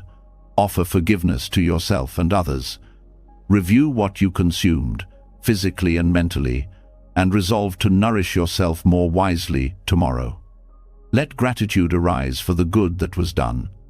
In this way, you cleanse the heart. The mind, no longer carrying the heavy residue of the day, enters sleep with ease. There is also a subtle teaching here. Sleep itself can be viewed as a karmic mirror. If your nights are restless, they may be reflecting unexamined habits. If your dreams are agitated, they may be pointing to unresolved tensions. By listening to these reflections, you can adjust your conduct. Sleep then becomes not only a place of rest, but a form of feedback. It shows you how aligned or misaligned your daily actions are with the principles of balance and compassion. Over time, practicing karmic detox transforms the entire cycle of living and resting. Days become lighter because you are more aware of what you say, do, and consume. Nights become deeper because the heart is unburdened. This balance reinforces itself. Ethical living leads to peaceful sleep. Peaceful sleep strengthens ethical living. The cycle becomes one of healing rather than harm. To live mindfully is to rest mindfully. Each choice, each word, each intake is a seed planted in the soil of the mind. At night, those seeds sprout as dreams, emotions, or silence. By tending carefully to what you plant, you cultivate nights of ease and mornings of clarity. Sleep hygiene in the Buddhist sense is therefore not merely routine. It is a practice of compassion woven into every moment of the day. Rest that arises from karmic detox is not only longer or deeper, it is purer. The mind does not toss with guilt, the body does not resist with heaviness, the heart does not ache with unhealed wounds. Sleep becomes a sanctuary, a true refuge, because it is supported by the integrity of your waking life. In this way, each night is not a break from living, but the fruit of how you live. And when you wake, renewed, the cycle continues with clarity, carrying you forward into another day of mindful choices and compassionate presence. Cleansing your actions, words, and choices during the day clears the mind and prepares the heart for rest at night. Yet even with an unburdened conscience, the body sometimes carries hidden tension. Muscles tighten, the nervous system remains alert, and the mind, though calm, does not fully release. This is where breath becomes the bridge. In Buddhist practice, the breath is more than oxygen exchange. It is the rhythm of life itself, a thread connecting body, mind, and awareness. By shaping this rhythm with care, you can guide the nervous system into tranquility and open the body to serene sleep. Ancient practitioners discovered that specific breathing patterns influenced not only the physical body, but also the subtle flow of energy and the balance of the mind. While many people today treat breathing exercises as relaxation techniques, Buddhist breathing ratios were seen as gateways into deeper states of calm and insight. The length of each inhale, the pause before exhale, and the softness of release all shape the mind's landscape. When aligned, these rhythms create harmony between body and awareness, dissolving the agitation that often keeps people awake. The principle is simple. The nervous system responds to breath. Rapid, shallow breathing signals danger, keeping the body alert. Slow, steady breathing signals safety, allowing the body to rest. But Buddhist teachers refined this further. They observed that not just slowness, but proportion matters. Balancing inhale, pause, and exhale in particular ways created profound stillness. These ratios became part of meditative traditions, preparing practitioners not only for sleep, but for deeper states of concentration and even liberation. One of the most well-known ratios is extending the exhale longer than the inhale. For example, inhaling gently for 4 counts and exhaling for 6 or 8. This pattern stimulates the parasympathetic nervous system, the branch responsible for rest and digestion. Each long exhale tells the body it is safe, that vigilance is no longer needed. When practiced before bed, this ratio soothes racing thoughts and relaxes the heart rate, allowing sleep to arrive naturally. Unlike forcing stillness, the breath trains the body from within, shifting it into ease. There are also practices that emphasize equal breathing, inhale and exhale of the same length. This symmetry creates balance, stabilizing the mind. In Buddhist teachings, balance is essential. Too much effort leads to strain, too little to dullness. Equal breathing reflects this middle path. When practiced with awareness, it harmonizes inner energies, making the transition from wakefulness to rest smoother. This pattern is especially helpful when the mind feels scattered, restoring equilibrium before surrendering to sleep. Another ratio involves pauses, gentle spaces between inhale and exhale. These pauses are not forced holding but moments of stillness, like resting at the top of a wave before it falls. In Buddhist meditation, these gaps are precious. They reflect the silence beneath constant activity. Bringing awareness to these pauses before bed trains the mind to rest in stillness rather than chasing thoughts. Even a brief pause can reset the nervous system, offering a taste of the spacious calm that leads naturally to sleep. These breathing practices also connect to the understanding of energy channels, or prana, in Buddhist and yogic traditions. The breath is seen as the carrier of subtle energy, shaping how mind and body function. Agitated breathing scatters energy, steady breathing collects and centers it. At night, this centering is crucial.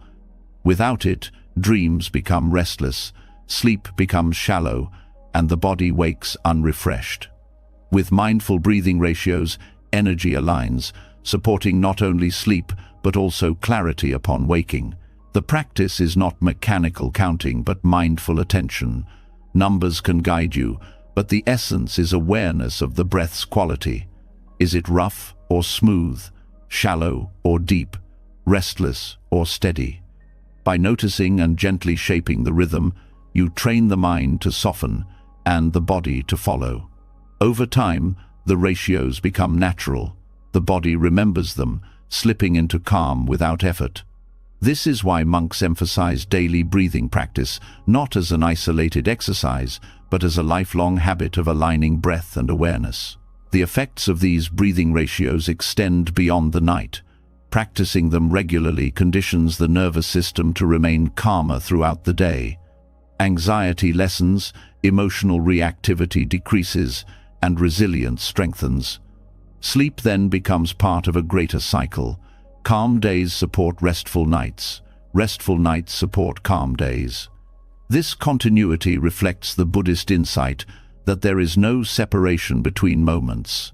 Each breath carries the seed of the next. Breathing ratios also carry symbolic depth. Inhaling represents receiving life, exhaling represents letting go. By lengthening the exhale, you practice release of control, of tension, of clinging. Each breath becomes a rehearsal of impermanence, teaching you that holding is temporary and release is natural. This lesson, practiced night after night, shapes not only sleep, but the way you meet life. You become more willing to let go of worries, conflicts, and desires, because your very breath has trained you in release. Some practitioners combine breathing with visualization. With each inhale, they sense peace entering. With each exhale, they release heaviness or agitation. This layering of awareness deepens the effect, transforming the act into meditation. At night, this can be especially potent. As the mind weaves images easily in the dark, pairing breath with wholesome imagery cleanses the subconscious, preparing the ground for gentle dreams. What makes these ancient breathing practices powerful is their accessibility. They require no tools, no environment, only awareness. Whether lying in bed, sitting quietly, or even standing in a dim room, you can begin. A few minutes of balanced breath shifts the entire climate of the mind. Unlike forceful efforts to sleep, which increase tension, these practices dissolve effort. They embody the principle of wu-wei rest, arising from alignment, not control. There is also humility in working with breath. You realize that life itself is carried by something so simple, so constant, yet so overlooked. Each breath is both fragile and sustaining, a reminder of impermanence and continuity. By honoring it before sleep, you turn the most ordinary act into sacred practice. This reverence transforms the night. Instead of collapsing into exhaustion, you enter sleep consciously, carried by rhythms that connect you to centuries of practice. Over time, the Buddhist breathing ratios become second nature. You no longer need to think about counts or techniques. The body finds its way into tranquility. Sleep becomes smoother, not as an escape, but as a continuation of mindful living. And when you awaken, the residue of practice remains. A mind steadier, a heart lighter, and a body attuned to balance. Through breath, you detoxify not only the body, but also the mind's agitation. Through rhythm, you align with the deeper currents of life. And through mindful practice, you discover that the key to serene sleep has always been carried in the rise and fall of each breath, waiting for your attention. In this way, the night becomes a temple, and the breath its prayer, leading you gently into the sanctuary of rest. The breath, steady and balanced, quiets the nervous system and lays the ground for rest. Yet even when the body is calm, the mind often keeps speaking. Thoughts rise like waves, circling again and again. Memories, worries, unfinished conversations, predictions about tomorrow. This mental chatter is one of the deepest obstacles to sleep. The body may be ready to let go, but the mind insists on rehearsing its stories. Buddhism offers a remedy for this ancient struggle: the power of mantra. Sacred syllables, repeated with awareness, act like keys that unlock silence. They dissolve agitation in the subconscious and invite the mind to rest in sound rather than in chaos. A mantra is not magic in the sense of superstition. Its power lies in rhythm, vibration, and focus. When the mind is restless, it clings to words and thoughts. By offering it a single word, a phrase, or a sound to repeat, you give it a channel. Instead of scattering across endless concerns, the mind gathers around one steady rhythm. Over time, this repetition silences the loops. The sound becomes a lullaby, not for children, but for the wandering mind. In Buddhism, mantras carry both meaning and energy. Some are phrases expressing compassion, wisdom, or surrender.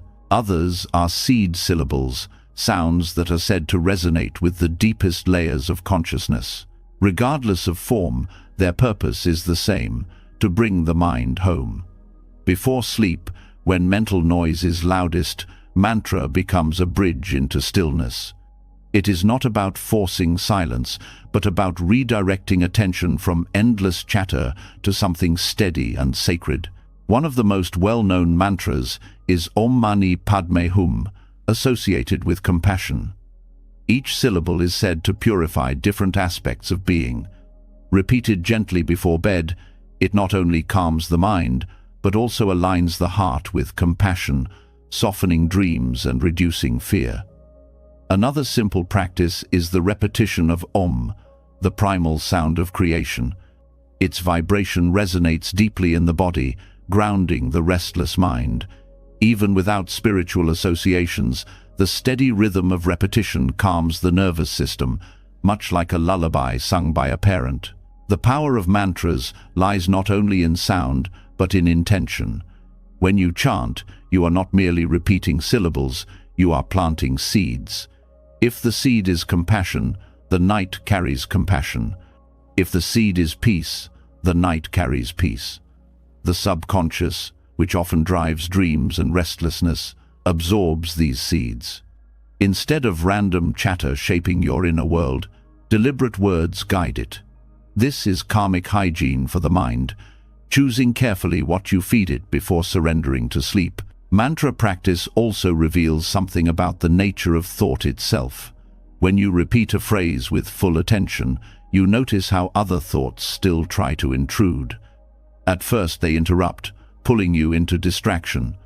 But with gentle persistence, the mantra holds steady. Slowly, the interruptions grow weaker, the gaps of silence grow longer. This teaches you firsthand that thoughts are not permanent storms but fleeting visitors. By anchoring in sound, you discover the mind's capacity for stillness. Chanting before sleep can be done aloud or silently. Aloud, the vibration resonates through the body, loosening tension in the chest and throat. Silently, it penetrates deeper into the mind, filling the space usually occupied by chatter. Both forms are effective. What matters is sincerity. The repetition should not be mechanical but heartfelt, as if each syllable is a doorway into peace. Over time, the mantra may continue even in dreams, guiding the subconscious into calmer states. There is also a physiological effect. Studies show that chanting slows the breath, lowers heart rate, and stimulates the vagus nerve, all of which support deep rest. The rhythm of sound aligns with the rhythm of breath, creating coherence between body and mind. When practiced regularly, this conditioning makes the transition to sleep smoother.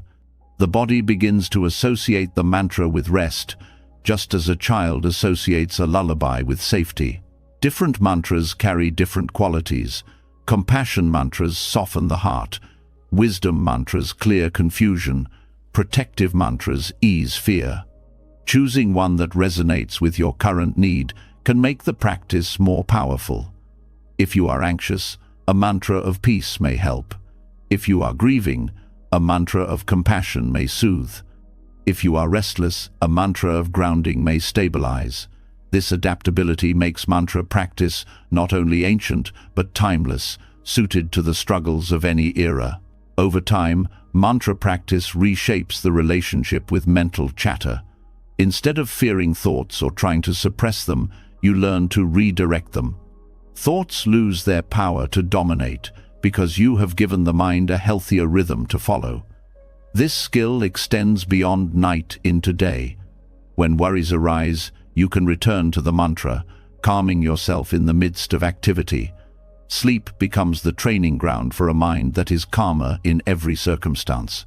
Chanting before sleep also connects you to lineage. For centuries, practitioners across cultures have used sound as a path to peace.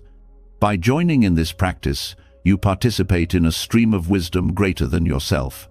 This sense of connection strengthens faith, which itself reduces anxiety. You are not alone in your restlessness.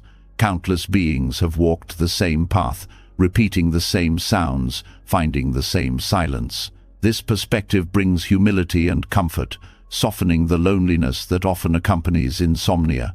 Practical steps make the practice accessible. As you prepare for bed, sit comfortably or lie down. Choose a mantra that resonates. Repeat it slowly, in rhythm with the breath. Let the syllables stretch with each exhale, dissolving into silence. If the mind wanders, return gently to the sound. Continue until the mantra feels as if it is repeating itself, no longer requiring effort. At this point, sleep often arrives naturally, the mind carried into rest by rhythm rather than resistance. Mantras also influence dreams. Just as daily consumption shapes the subconscious, the words you repeat before bed plant seeds in the dream world. Repetition of compassion mantras may lead to dreams of helping others. Repetition of wisdom mantras may bring clarity in dream symbols. Even if no such dreams appear, the overall tone shifts. Nightmares lessen, anxiety softens, and dreams become more coherent. This is not superstition, but the natural result of feeding the subconscious wholesome patterns instead of agitation. There is a deeper teaching hidden in mantra practice. Over time, the sound itself dissolves. You may begin by repeating syllables, but eventually the repetition leads into silence. The mantra becomes a vehicle that takes you beyond words into stillness. This mirrors the Buddhist path itself. Teachings are guides, not ends. Mantras point the way, but ultimately dissolve into the silence they reveal. Sleep then becomes not just unconsciousness, but entry into a sacred quiet, where the self loosens and peace expands.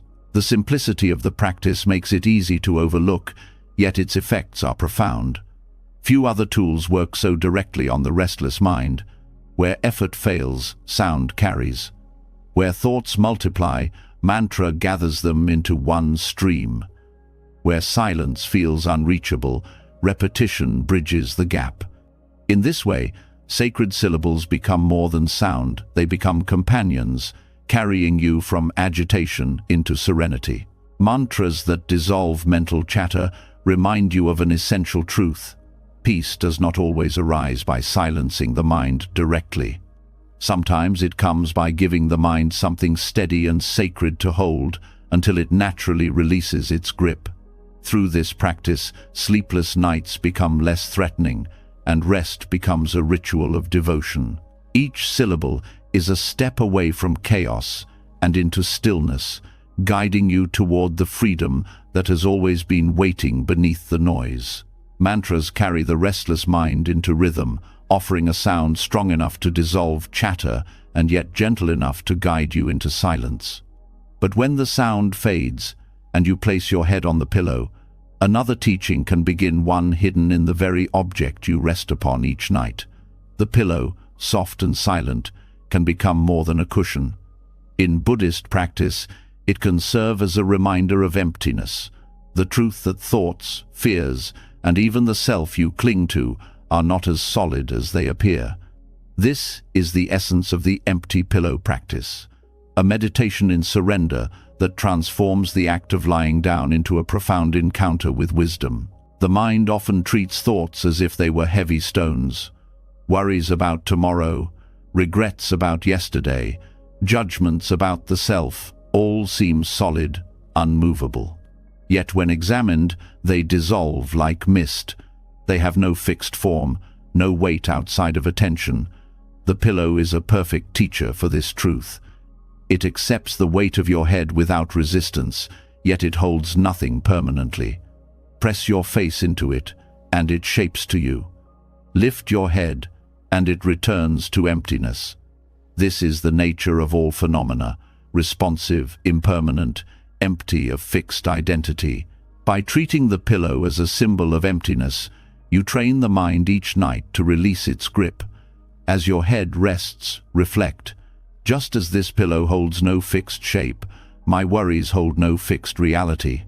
They rise when I cling to them and vanish when I release.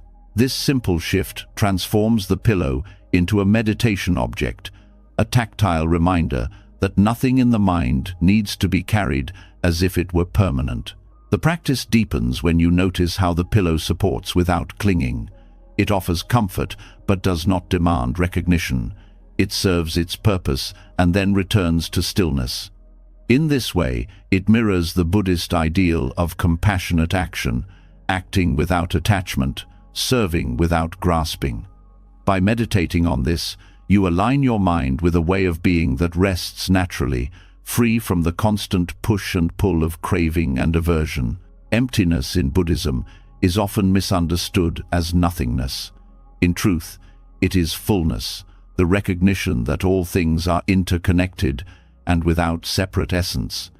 The pillow, empty of a fixed identity, can take on any form, soft for one head, firm for another, warm in one moment, cool in another. Similarly, thoughts appear to have form, but are empty of permanence. By bringing this reflection into the moment of rest, you weaken the illusion of solidity that keeps you awake. This practice also addresses the weight of self-identity. Many nights are restless because the I refuses to dissolve. You replay conversations to defend yourself, relive mistakes to protect your image, or plan endlessly to preserve control. But when you see the pillow as empty, you are reminded that the self too is not fixed. It changes with roles, moods, and conditions. Just as the pillow returns to stillness when you lift your head, the self dissolves when you stop feeding it with thought. Sleep itself is proof of this. Every night, the self disappears, and yet life continues. The empty pillow practice trains you to embrace this dissolution consciously, without fear. The tactile quality of the pillow strengthens the practice. Touch grounds reflection in reality. You feel its softness, its give, its return to form. Each sensation becomes a direct teaching. Nothing resists change. Nothing is fixed. This grounding is especially helpful for minds caught in spirals of abstraction. Instead of battling thoughts in the head, you rest awareness in the body, in contact with the pillow, and allow the teaching of emptiness to arise through sensation. There is also a psychological release in this practice. When you see worries as empty, their grip loosens. Anxiety thrives on the illusion of permanence, the belief that problems will last forever, that identities are unchanging. By meditating on emptiness, you undercut this illusion. You remind yourself that just as the pillow holds no shape, no thought can hold you forever. This reduces fear and allows the nervous system to relax, opening the door to deeper sleep. The empty pillow practice can be extended through visualization. As you lay your head down, imagine your worries dissolving into the pillow, vanishing into its formlessness. Each exhale carries tension into its depths, where it disappears without trace. Over time, this visualization conditions the mind to release automatically at bedtime. The pillow becomes not only a symbol, but a ritual container, absorbing the weight of the day and returning you to emptiness. This teaching also prepares the mind for death, often called the great sleep in Buddhist thought. Just as each night you rest your head and release the self into emptiness, so too one day you will release the body itself. By practicing with the pillow as a symbol, you rehearse this, letting go in small doses. Death then becomes less frightening, not an abrupt void, but a familiar release into the spaciousness you practice each night. What makes this practice unique is its accessibility. You do not need chants or elaborate rituals. Every night you already use a pillow. The practice is to shift how you relate to it.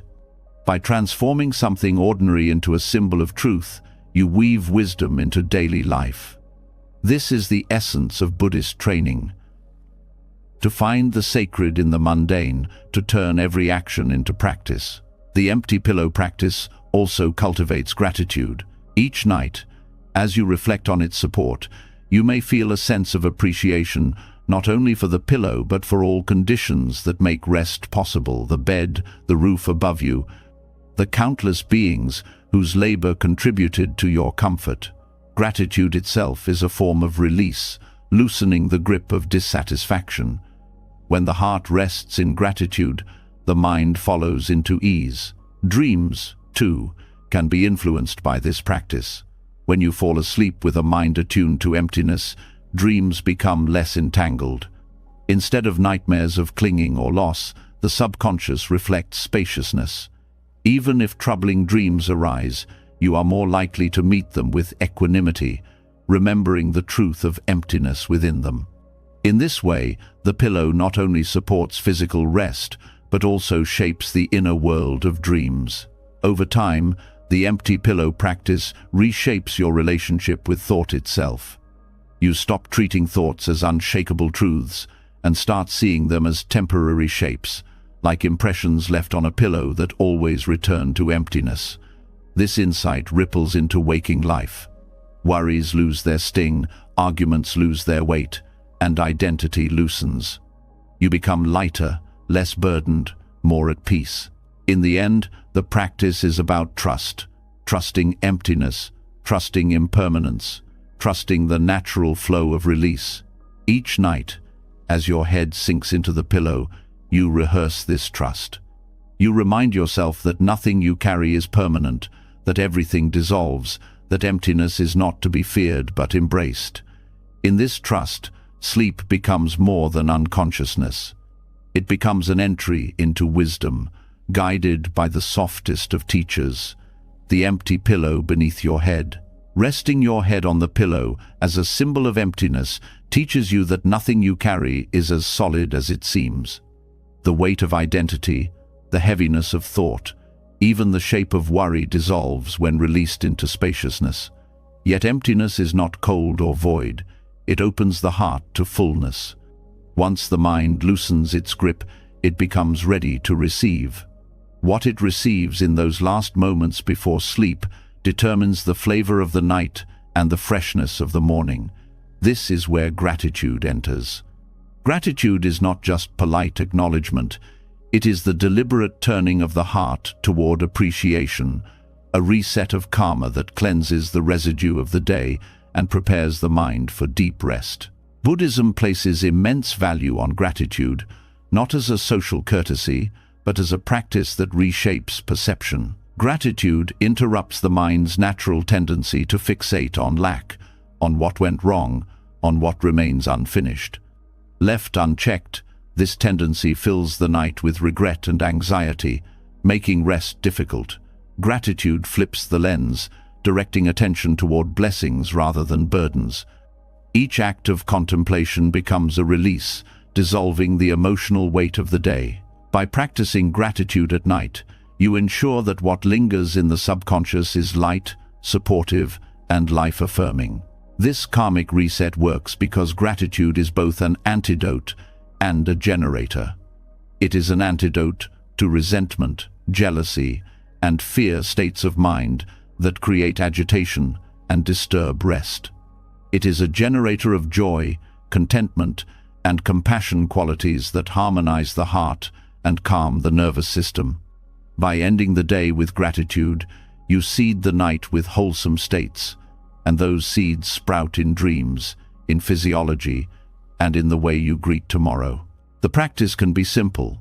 Before sleep, pause and reflect on 3 things you are grateful for. They do not need to be grand. They can be as small as a meal that nourished you, a kind glance from a stranger, or the comfort of a blanket. What matters is the sincerity of the recognition. Each acknowledgement is like cleansing dust from the heart. Over time, this nightly reflection becomes a ritual of purification, clearing away the day's grime so you can rest in clarity. Gratitude also alters the body's chemistry. Neuroscience shows that genuine feelings of appreciation release dopamine and serotonin, neurotransmitters linked to calmness and happiness.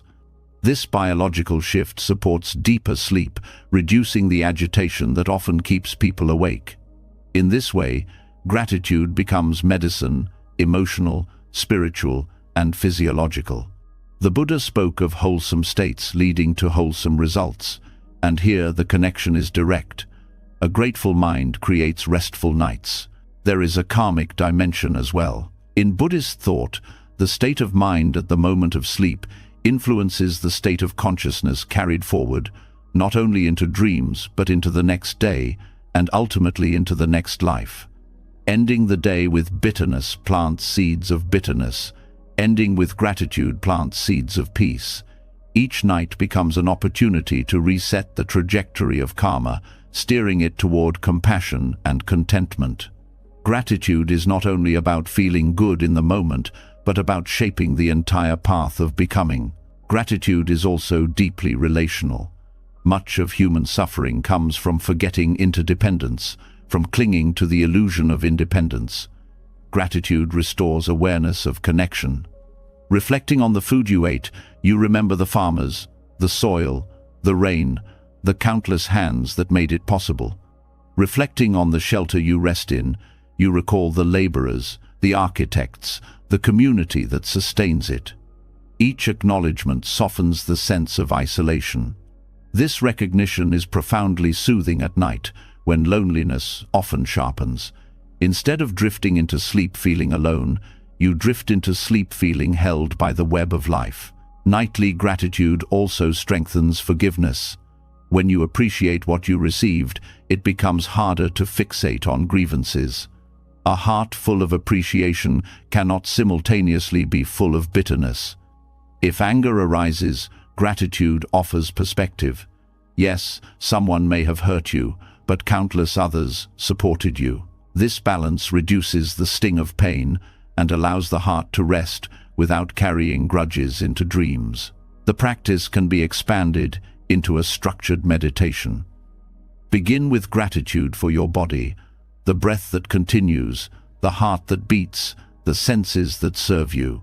Then extend to gratitude for people in your life, for teachers, friends, family, even strangers who brought small kindness. Finally, expand to gratitude for conditions themselves, the sun, the earth, the opportunity to practice.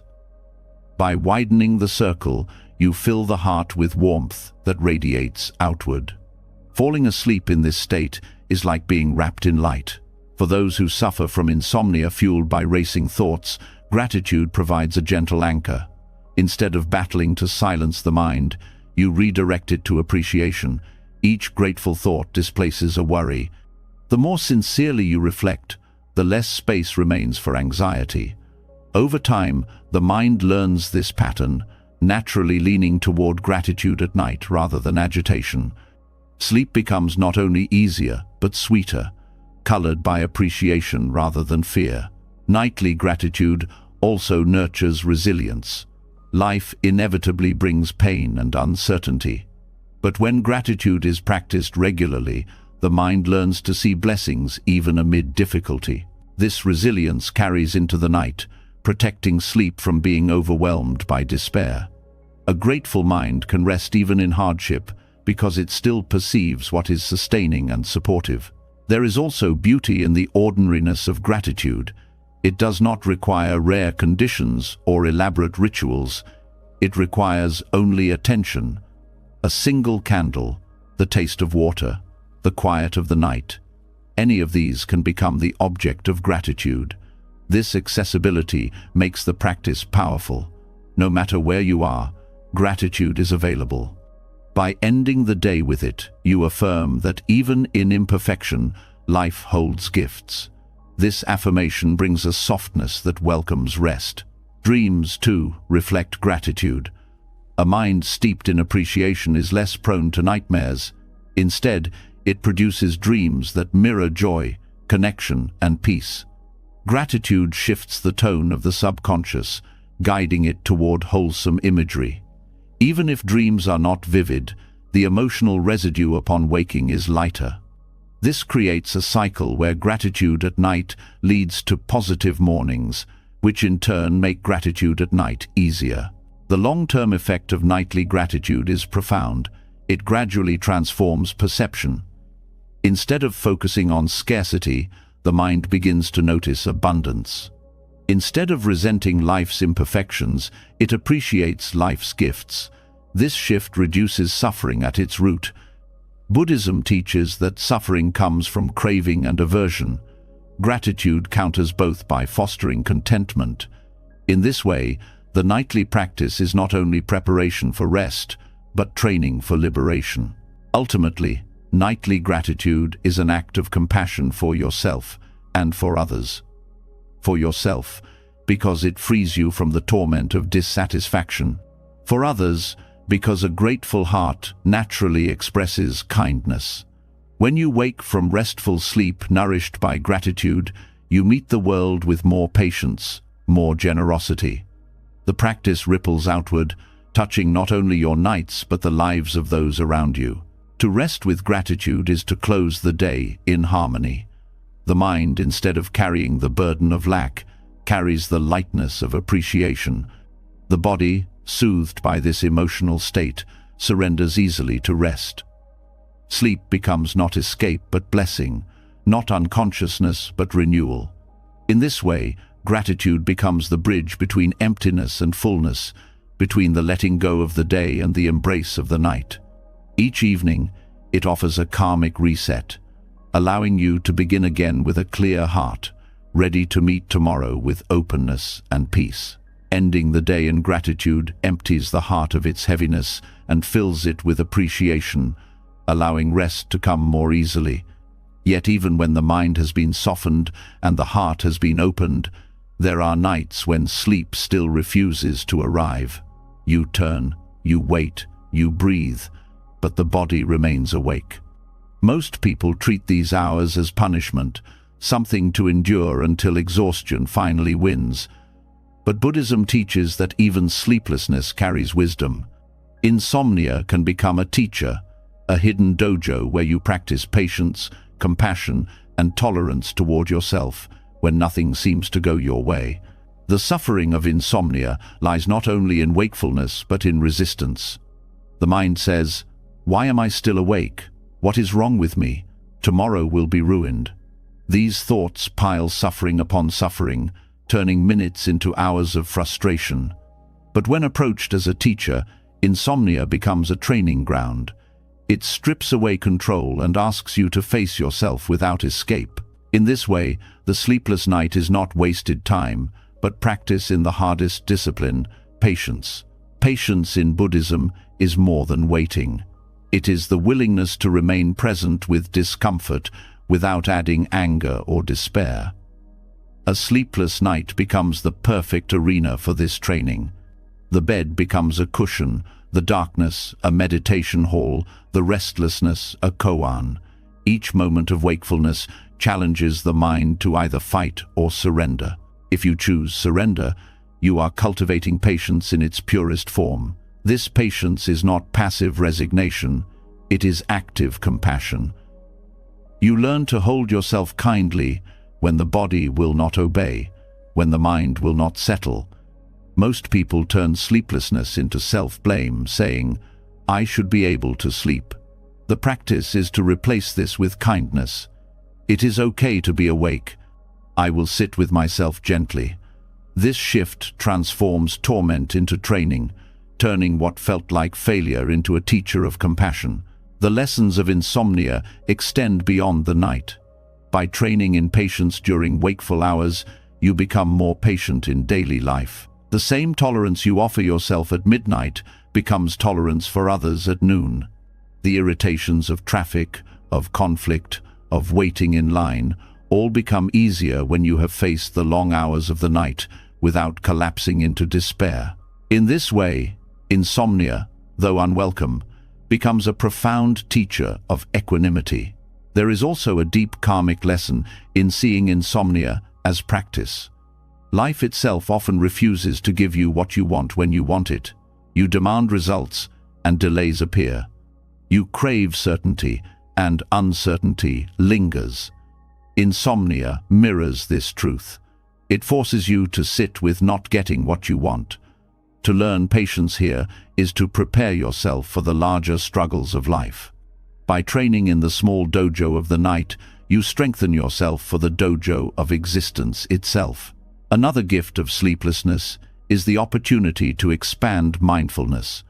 Most people meditate only when conditions are comfortable, quiet spaces, soft cushions, gentle light. But true practice means facing the mind in all conditions. When you cannot sleep, mindfulness becomes sharper. You notice thoughts looping, sensations rising, emotions shifting. You have no choice but to see them clearly. This raw observation deepens awareness in ways comfort never could. Sleepless nights also teach humility. They remind you that control is an illusion. No matter how advanced your techniques, no matter how disciplined your schedule, sleep sometimes will not come. This humbling truth softens pride and invites surrender. You remember that the body and mind follow their own rhythms, and your role is to meet them with care rather than domination. Humility itself is a form of wisdom, opening the door to deeper compassion. For those who suffer often from insomnia, the practice of reframing is crucial. Instead of saying, "This night is wasted," you can say, "This night is practice." By turning frustration into opportunity, you reclaim agency. The body may not sleep, but the heart can still grow. You can still cultivate compassion, patience, awareness. In this way, no night is wasted. Each hour becomes meaningful, even in wakefulness. Some teachers advised using these hours for gentle meditation rather than forcing rest. Sitting quietly, breathing softly, or repeating a mantra can transform sleeplessness into nourishment. Even if sleep does not arrive, the body receives calm, the mind receives steadiness. This is another form of patience, replacing the demand for sleep with the acceptance of stillness. The lesson is not to cling to one outcome, but to welcome what is available. Insomnia also reveals how fragile the human condition island. It exposes how dependent you are on circumstances, how quickly suffering arises when comfort is lost. This awareness can deepen compassion for others. Think of those who live in pain, who cannot rest due to illness or hardship. By experiencing your own sleeplessness, you understand them better. You connect with their suffering, and this connection becomes compassion. The night becomes a teacher not only of patience but of solidarity with all beings who struggle. Over time, these lessons reshape your relationship with insomnia itself. What was once an enemy becomes neutral, even a companion. You stop fearing the night because you know it carries practice. The body may be tired, but the heart is strengthened. Instead of dreading sleeplessness, you welcome it as another opportunity for growth. This shift alone reduces suffering, because much of the torment of insomnia comes from the belief that it should not happen. By accepting it as teacher, you dissolve that belief. The dojo of insomnia also trains you in non-attachment. Each hour awake teaches you that clinging to the desire for sleep only fuels suffering. Letting go becomes the only option. This lesson echoes the heart of Buddhist practice. Clinging is the root of suffering, and release is the path to peace. The night is simply another arena where this truth unfolds. Practical exercises can deepen this transformation. When you notice restlessness, you can practice loving-kindness phrases for yourself. May I be at ease, even if I am awake. May I be gentle with myself tonight. When thoughts spiral, you can observe them as clouds passing rather than storms threatening. When frustration arises, you can breathe into it and release judgment. Each act is a step in patience, each moment a chance to cultivate compassion. Ultimately, insomnia as a teacher strips away illusions of control and comfort, leaving you with yourself. And in meeting yourself in those raw hours with patience, tolerance, and kindness, you touch the essence of practice. You discover that rest is not limited to sleep. Rest is the quality of heart you bring to wakefulness. Even without closing your eyes, you can rest in compassion. Even without dreams, you can awaken to patience. In this way, the sleepless night ceases to be a burden and becomes one of the deepest teachers you will ever meet. Sleeplessness, when met with patience, teaches that rest is not found only in unconsciousness, but also in compassion for yourself in difficult moments. This reframing already begins to loosen the grip of suffering, but there is an even subtler dimension waiting to be explored. Rest is not one flat state. It unfolds in layers, each with its own depth, its own texture, its own wisdom. Buddhist teachings often compare awareness to a lotus' many petals, each revealing more as they open. To approach sleep this way is to discover that even drifting into unconsciousness can be a journey of awareness, a movement through petals of consciousness that can transform the night into practice rather than escape. Awareness during rest does not mean keeping yourself awake. It means cultivating sensitivity to the gradual transitions the mind and body pass through. Most people collapse into sleep with little notice of how it happens. The mind races, then suddenly it is morning. But when you slow down and observe, you begin to notice the shifts. The breath lengthens, thoughts loosen, sensations blur. Each stage is like a petal unfolding, carrying you deeper into stillness. By being present with these stages, you discover that rest is not a single plunge into darkness, but a layered flowering of awareness. The first layer is waking consciousness, where thoughts still move quickly. This is often where insomnia clings. If you meet it with resistance, the petals close. But if you soften and simply notice, here are thoughts, here is the body, here is the breath, the first petal begins to open. Awareness here is gentle acknowledgement. You do not try to silence the mind, you simply recognize its activity without judgment. This recognition itself starts the transition. The next layer comes as thoughts slow and sensations deepen. You may notice your body sinking, the edges of form blurring. This stage is a petal of surrender. The body's weight becomes pronounced, gravity felt more fully. Awareness here is grounded, physical. By attending to the heaviness, the warmth, the contact with the bed, you support the natural descent. Many practitioners use body scan meditations at this stage, guiding awareness through each limb, releasing tension as they go. Each release is another petal opening, another layer of consciousness softening. As the mind drifts further, imagery may arise, fragments of dream, flashes of memory, colors or sounds. This is the hypnagogic state, a threshold between waking and dreaming. Most people pass through it unconsciously, but with awareness, it becomes fascinating. These flickers reveal how the mind constructs reality, weaving images from nothing. To observe without clinging is to train in non-attachment. You see images come and go, like petals opening and falling, and you realize that thoughts and dreams are equally transient. The lotus of sleep teaches impermanence in real time. Deeper still is dream consciousness. Many traditions view dreams as chaotic, but Buddhism treats them as opportunities for practice. Just as you can cultivate mindfulness during the day, you can cultivate it in dreams. Lucid dreaming, a form of dream awareness, allows recognition. This is a dream, but even without lucidity, the emotional tone of dreams reflects the seeds you planted before sleep. Gratitude, compassion, and mantra practice shape these petals, making dreams lighter and more instructive. Each dream is another unfolding, another expression of the lotus, showing you the workings of the subconscious. The innermost petals open in deep, dreamless sleep. Here, awareness is subtle, often unnoticed. The self dissolves, time disappears, yet consciousness continues in its quiet form. Buddhist texts describe this as a glimpse of the unconditioned, a state where the fires of craving, aversion, and delusion temporarily cease. To touch this, even unconsciously, refreshes body and mind.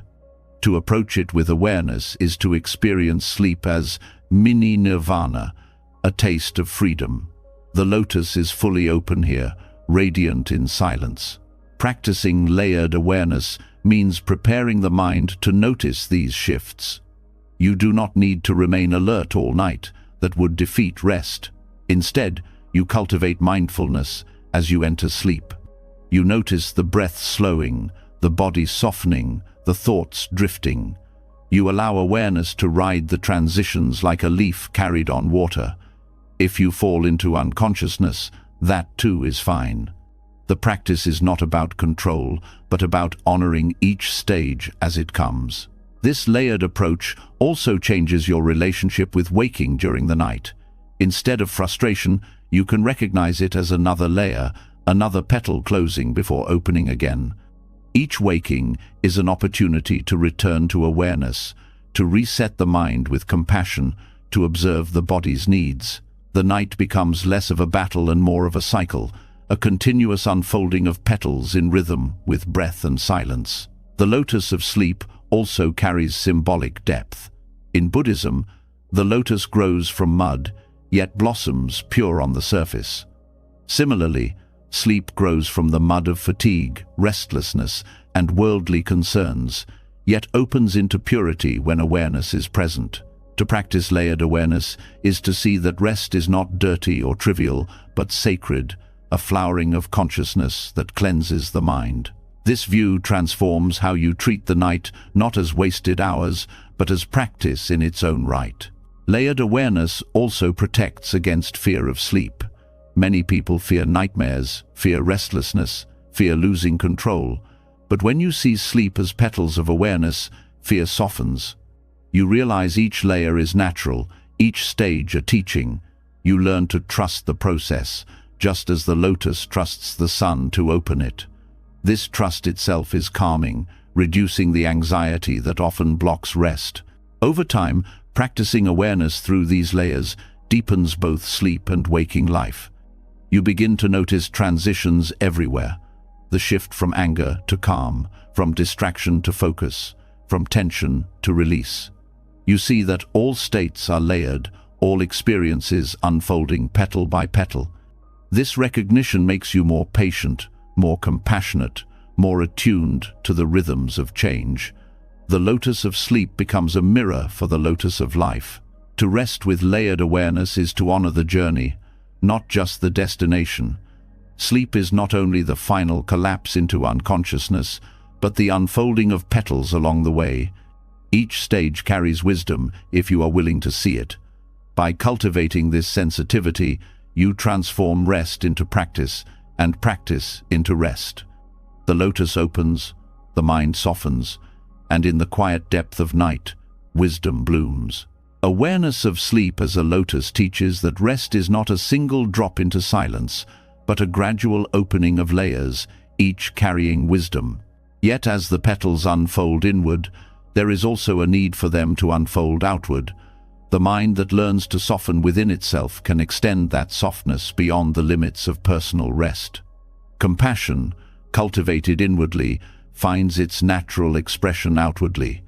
Before closing your eyes, the heart can be directed toward those who cannot sleep, not because they struggle like you do, but because their circumstances deny them the peace you are seeking.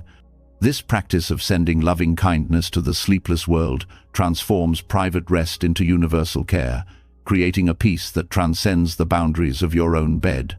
The night is not silent for everyone. In hospitals, patients fight pain or face fear under fluorescent lights, while nurses move tirelessly from room to room. In war zones, families listen for explosions, fearing each sound in the dark. On night shifts, workers clean streets, transport goods, or monitor machines, their bodies weary while the world sleeps. To acknowledge them before your own rest is to recognize the vastness of suffering and service that fills the night. Instead of shrinking into isolation, you open your heart to connection. Sending compassion does not require words or rituals. It begins with intention. As you lie down, you bring to mind those who are awake in difficulty. You let the heart speak. May they be safe. May they be free from suffering. May they know peace. This simple gesture plants seeds not only in your own mind, but in the subtle fabric of consciousness that binds all beings. Even if no one hears it, the act changes you. It replaces self-absorption with generosity, anxiety with care, restlessness with calm. This practice also shifts the weight of insomnia when it arises. Instead of asking, "Why can't I sleep?" you turn the energy outward. Who else is awake? And how can I send them kindness? The night becomes less of a private prison and more of a shared field of compassion. By transforming self-centered worry into outward care, you dissolve the sharp edge of suffering. You discover that even wakefulness can be meaningful when used to extend kindness. Buddhist texts often describe loving kindness meditation as immeasurable because it knows no boundaries. Extending it before sleep reflects this boundlessness. You do not limit your wishes to loved ones alone, but include strangers. even those you may never meet. This expansion of care not only benefits others in unseen ways, but purifies your own heart. By softening the walls of self, you prepare the mind for deeper rest. Anxiety narrows, compassion widens. The space created by compassion is the space in which peace arises. There is a karmic element to this practice as well. Thoughts before sleep sink deeply into the subconscious, influencing dreams and shaping the emotional tone of the night. By ending the day with compassion, you seed the subconscious with care rather than fear. Dreams may reflect this, carrying gentler imagery. Even if dreams do not arise, the residue upon waking is lighter.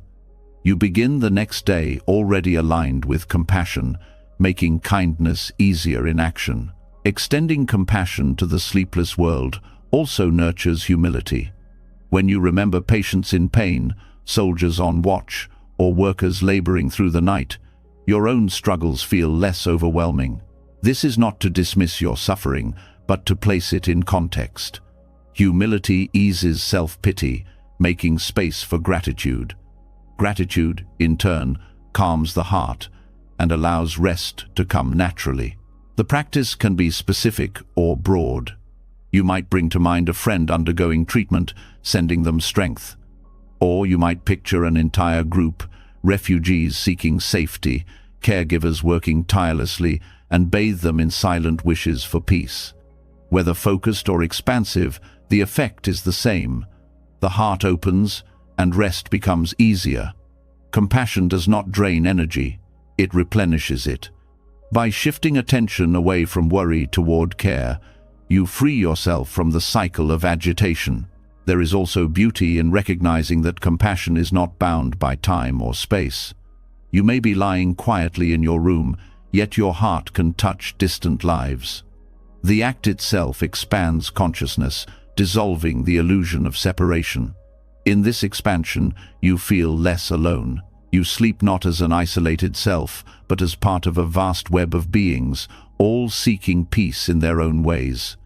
This sense of shared humanity is profoundly soothing, dissolving the loneliness that often accompanies sleeplessness. Over time, making compassion for the sleepless world a nightly ritual reshapes your relationship with the night. You stop seeing it as empty hours and begin to see it as sacred space. Each evening becomes an opportunity to connect with unseen lives, to contribute silently to the collective healing of the world. Sleep then follows not out of exhaustion, but out of alignment, as the heart rests more easily when it has extended care. This practice also deepens resilience. Knowing that others face the night with burdens far heavier than yours helps you endure your own restlessness with more patience. You learn to carry discomfort without despair, because you know your compassion connects you to a greater whole. Instead of feeling trapped by sleeplessness, you feel entrusted with a role to practice kindness, even in the dark. This shift alone changes the texture of the night. In Buddhist terms, compassion is the wish for others to be free from suffering. By practicing this before sleep, you remind yourself of the universality of that wish. Everyone, everywhere, seeks peace. By aligning yourself with that truth, you dissolve some of the self-centered craving that keeps you restless. Peace arises not by grasping, but by letting the heart flow outward. Practical steps can make the practice easier. After lying down, take a few slow breaths. Bring to mind one image: a hospital ward, a city at night, a refugee camp. Offer silent words of compassion. May you be free from fear. May you find rest. May you be safe. Then expand outward, to strangers, to animals, to the entire world. Let the heart radiate without boundary. If thoughts intrude, return gently to compassion. If sleep comes, let it arrive naturally, carried on the current of care. In this way, even sleepless nights become purposeful. Compassion replaces frustration, and patience replaces fear. By sending loving kindness to those awake in difficulty, you not only create peace for them in unseen ways, but also for yourself. You discover that the most profound rest comes not from isolation, but from connection, not from self-concern but from care for others. And in that discovery, the night ceases to be an enemy and becomes a field of compassion, preparing the heart for both sleep and awakening. Sending compassion outward to those who cannot rest softens the heart and frees the night from loneliness. But compassion does not only extend through wishes, it also takes form in how you prepare your own environment for peace. After caring for the sleepless world, the next step is to care for the atmosphere you inhabit. One of the deepest forms of this care is silence. In Buddhism, silence is not emptiness of sound alone. It is a discipline, a mirror that reveals the mind as its island. Honoring noble silence in the hours before bed mirrors the monastic way, creating conditions where clarity can replace agitation and rest can flow naturally. Noble silence is different from ordinary quiet. Ordinary quiet might be the absence of noise, yet the mind remains loud with distraction. Noble silence is intentional.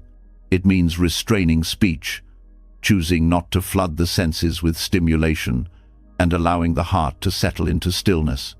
Monastics observe noble silence during certain hours, not simply to avoid disturbance, but to prepare the mind for meditation and insight. At home, bringing this same practice into the evening can transform rest into a sacred ritual rather than a collapse into exhaustion. The noise of modern life is constant screens flashing, messages arriving, music filling every space. Without realizing it, the nervous system becomes overstimulated. By bedtime, the body may be tired, but the mind continues, spinning, replaying conversations, consuming information long after the lights are out. Silence becomes essential medicine. It resets the senses, clears mental clutter, and signals to the entire system that the day is complete. Without it, rest becomes shallow. With it, the mind surrenders naturally. Practicing noble silence begins with speech. Words carry weight, and the final words of the day often linger in the mind. Harsh or careless speech before bed plants agitation that follows into dreams. Choosing silence instead plants stillness. This does not mean ignoring others or creating coldness, but simply limiting unnecessary talk. A gentle good night, followed by quiet, sets the stage for rest. Even brief silence allows the mind to release the momentum of conversation and enter a slower rhythm. Beyond speech, noble silence also applies to what you consume. The hours before bed are not the time for dramatic news, intense arguments, or endless scrolling. Each of these acts fills the mind with impressions that will echo through the night. Noble silence asks, can you allow the senses to rest? Turning off screens, dimming lights, and entering stillness become acts of compassion for yourself. Just as monks withdraw from distractions to deepen practice, you withdraw from stimulation to allow rest. The beauty of noble silence is its clarity. When external noise lessens, the internal noise becomes visible. At first, this can feel uncomfortable. Thoughts may seem louder, worries more insistent. But this is the very purpose of silence, to reveal what has been hidden under constant distraction. Instead of drowning restlessness with noise, you meet it directly. Over time, this meeting cultivates courage and gentleness. The mind learns that it does not need to fear its own contents. Silence becomes not emptiness, but intimacy with the self. This intimacy is what allows true rest. Without silence, sleep can feel like escape, a way to shut down the constant flood. With silence, sleep becomes continuation, a deepening of the stillness already cultivated. The transition is smoother, the rest more profound. You are not collapsing into unconsciousness, but entering it with awareness and calm. This mirrors monastic life, where silence before meditation is not avoidance but preparation. There is also a communal aspect to noble silence. In monasteries, silence in the evening is shared, creating a field of calm that supports everyone. At home, you can create similar fields. Families who agree to quiet evenings notice that tension lessens, conflicts reduce, and the atmosphere softens. Even alone, your silence influences the space. Rooms carry energy, and silence creates spaciousness where agitation cannot thrive. The peace you create becomes part of the environment you rest in. Noble silence is also a form of respect for impermanence. Words, once spoken, cannot be taken back. Stimuli, once consumed, cannot be erased. By choosing silence, you respect the day as complete. You acknowledge that nothing more needs to be added. This acceptance of closure mirrors the practice of letting go at the end of life. Each night becomes a rehearsal of release, an acceptance that what has been done is enough. There is a physiological effect as well. Noise, whether external or self-generated through chatter, keeps the nervous system alert. Silence lowers stimulation, activating the parasympathetic system, which supports digestion, repair, and rest. Scientific studies show that silence increases brain cell growth and reduces stress hormones. When paired with mindfulness, noble silence is not deprivation but nourishment, feeding the brain and heart with the conditions needed for renewal. Some may feel that silence is empty or lonely, but when approached with awareness, it becomes full and alive. In silence, the sound of breath becomes audible, the beating of the heart becomes present, the subtle sounds of the environment, wind, distant movement, become vivid. These gentle sounds root you in the present, dissolving the artificial noise that usually drowns them. You realize that silence is never absolute absence, but a field of subtle presence, more restful than any distraction. To cultivate noble silence, you can create small rituals. Light a candle instead of watching a screen. Read a short passage of wisdom instead of browsing endless words. Sit quietly for a few minutes, listening to your breath. Avoid unnecessary speech, letting the night close gently. Over time, these small acts become natural. Silence ceases to feel forced. It feels like coming home. Dreams are also influenced by silence. When the senses are not overloaded before bed, the subconscious produces clearer, calmer imagery. Nightmares lessen, clarity increases, and sometimes insights arise. In Buddhist practice, silence was seen as fertile ground for wisdom. By honoring it before sleep, you align your nights with this same possibility. Dreams can become more coherent, carrying messages that reflect the calm planted in the mind. Ultimately, noble silence prepares not only for rest, but for awakening. By withdrawing from noise, you create the conditions to see clearly. By honoring stillness, you practice the same discipline that monastics have used for centuries to cultivate insight. In this way, your bedroom becomes a monastery, your night a retreat. The silence before sleep is no longer absence but presence, no longer emptiness but fullness. To rest in noble silence is to honor yourself with clarity. The mind softens, the body follows, and the heart finds peace. Sleep comes as a natural continuation of stillness rather than as an escape. And when you wake, the residue of silence remains, carrying its calm into the day. Through this practice, nights become sacred, mornings lighter, and the whole rhythm of life steadier. In silence, you find the clarity that no amount of noise could ever bring. Noble silence before sleep clears the ground, allowing the heart and mind to settle into stillness. Yet the stillness of night is not only about rest, it can also be a rehearsal for something greater. Every time you surrender to sleep, you are enacting a miniature death, the loosening of the self, the fading of identity, the release of control. In Buddhist teaching, death is not the end but a passage, a transition known as the bardo, where consciousness journeys between states. Sleep, with its nightly dissolution of the self, becomes practice for this passage. To treat each night as rehearsal is to prepare not with fear, but with wisdom, transforming rest into spiritual training. The bardo, as described in Tibetan Buddhism, is the intermediate state between death and rebirth. It is said to be a time of great potential, where liberation is possible if awareness is present. But it is also a time of confusion if the mind is untrained, filled with clinging and fear.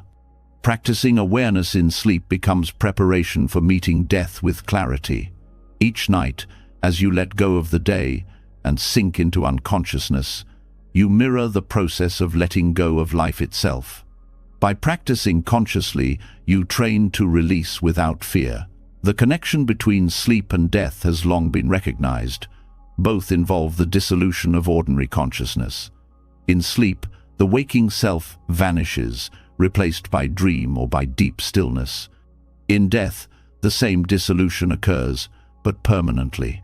To notice this link changes the way you approach sleep. Instead of collapsing unconsciously, you enter with intention.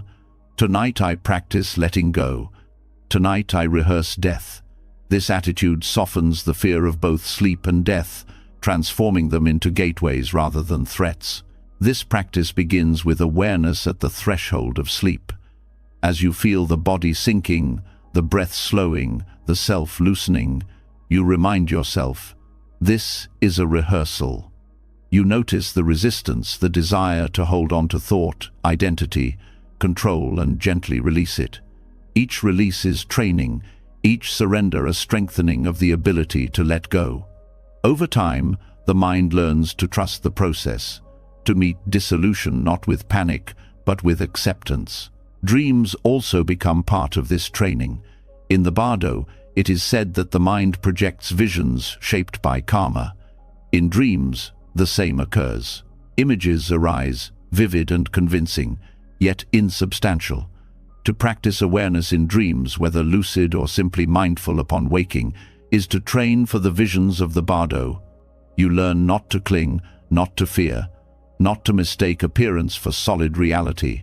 This recognition prepares you for death in the same way it prepares you for life. By loosening attachment to illusions, deep sleep, where even dreams vanish, offers the purest rehearsal. In this state, the self is absent, yet life continues. Consciousness rests in a subtle form, unshaped by thought. To reflect on this upon waking is to glimpse what the Bardo may hold, a spacious awareness beyond identity. Each night you taste it, though often unconsciously. By bringing mindfulness to the process, you train to recognize it more clearly at the final transition. This perspective reshapes your relationship with both night and mortality. Sleep is no longer trivial, it becomes sacred practice. Death is no longer distant, it becomes familiar. Fear softens because you meet the small death nightly and wake renewed. Trust grows because you experience the cycle again and again: dissolution, rest, return. By aligning with this rhythm, you prepare for the great dissolution with calm. Practical methods can deepen this training. Before sleep, reflect briefly on impermanence. This day is finished. These thoughts are finished. I let them go. As you rest, focus on releasing clinging, one layer at a time: the body, the breath, the mind. If you wake in the night, treat it as another rehearsal. Notice the return to awareness, then release again. Each cycle becomes a microcosm of death and rebirth. This repetition conditions the mind for the ultimate letting go. This practice also nurtures compassion. When you see sleep as death's rehearsal, you remember that everyone undergoes this cycle nightly. You are not alone in your training. All beings, knowingly or not, practice dying each night. Extending compassion to them deepens the sense of shared humanity. And when others face death, you can meet them with greater understanding, having rehearsed the process yourself countless times. There is also humility in this practice. Sleep reminds you that no matter how strong your will, you cannot control the dissolution of consciousness. Death will be the same. To accept this humbly now prepares you to accept it later. Humility itself brings peace, reducing the ego's desperate clinging. The more you train in release, the lighter the ego's hold becomes. Even the fear of nightmares can be reframed through this lens. Nightmares mirror the Bardo's frightening visions. Instead of fleeing them, you can practice meeting them with courage. Upon waking, reflect, that was appearance, not solid. I can face visions without fear. This strengthens the mind for both dreams and death, teaching you that appearances cannot harm awareness itself. The empty pillow, noble silence, gratitude, all previous practices support this training. They clear the heart and mind so that when the rehearsal begins, you can enter it with calm. The more you align your life with compassion and clarity, the smoother the transition becomes. Sleep as Bardo practice is not isolated. It is the culmination of living, ethically, mindfully, compassionately. Over time, this perspective changes daily life. You stop clinging as desperately to possessions, achievements, and identities because you are practicing letting go each night. You live lighter, with less fear of loss. This freedom makes life richer because you engage fully without being bound. Death ceases to be an abstract terror and becomes a continuation of what you already know. To practice sleep as Bardo preparation is to live and die with awareness. Each night becomes a meditation on impermanence, each morning a rebirth. The cycle trains the mind to release, to face dissolution with peace, to trust the unfolding of consciousness. By embracing this, you prepare not only for serene sleep, but for the ultimate letting go that awaits all beings. In this way, the night becomes not only rest but sacred training, and death itself becomes not an end but a passage into the silence you have practiced every evening of your life. Treating sleep as rehearsal for the Bardo reveals how every night is a practice in release, a surrender into impermanence that prepares the heart for the final letting go. Yet awareness of mortality does not need to be somber. It can inspire rituals of care, ways of honoring the body and purifying the mind, so that surrender becomes natural.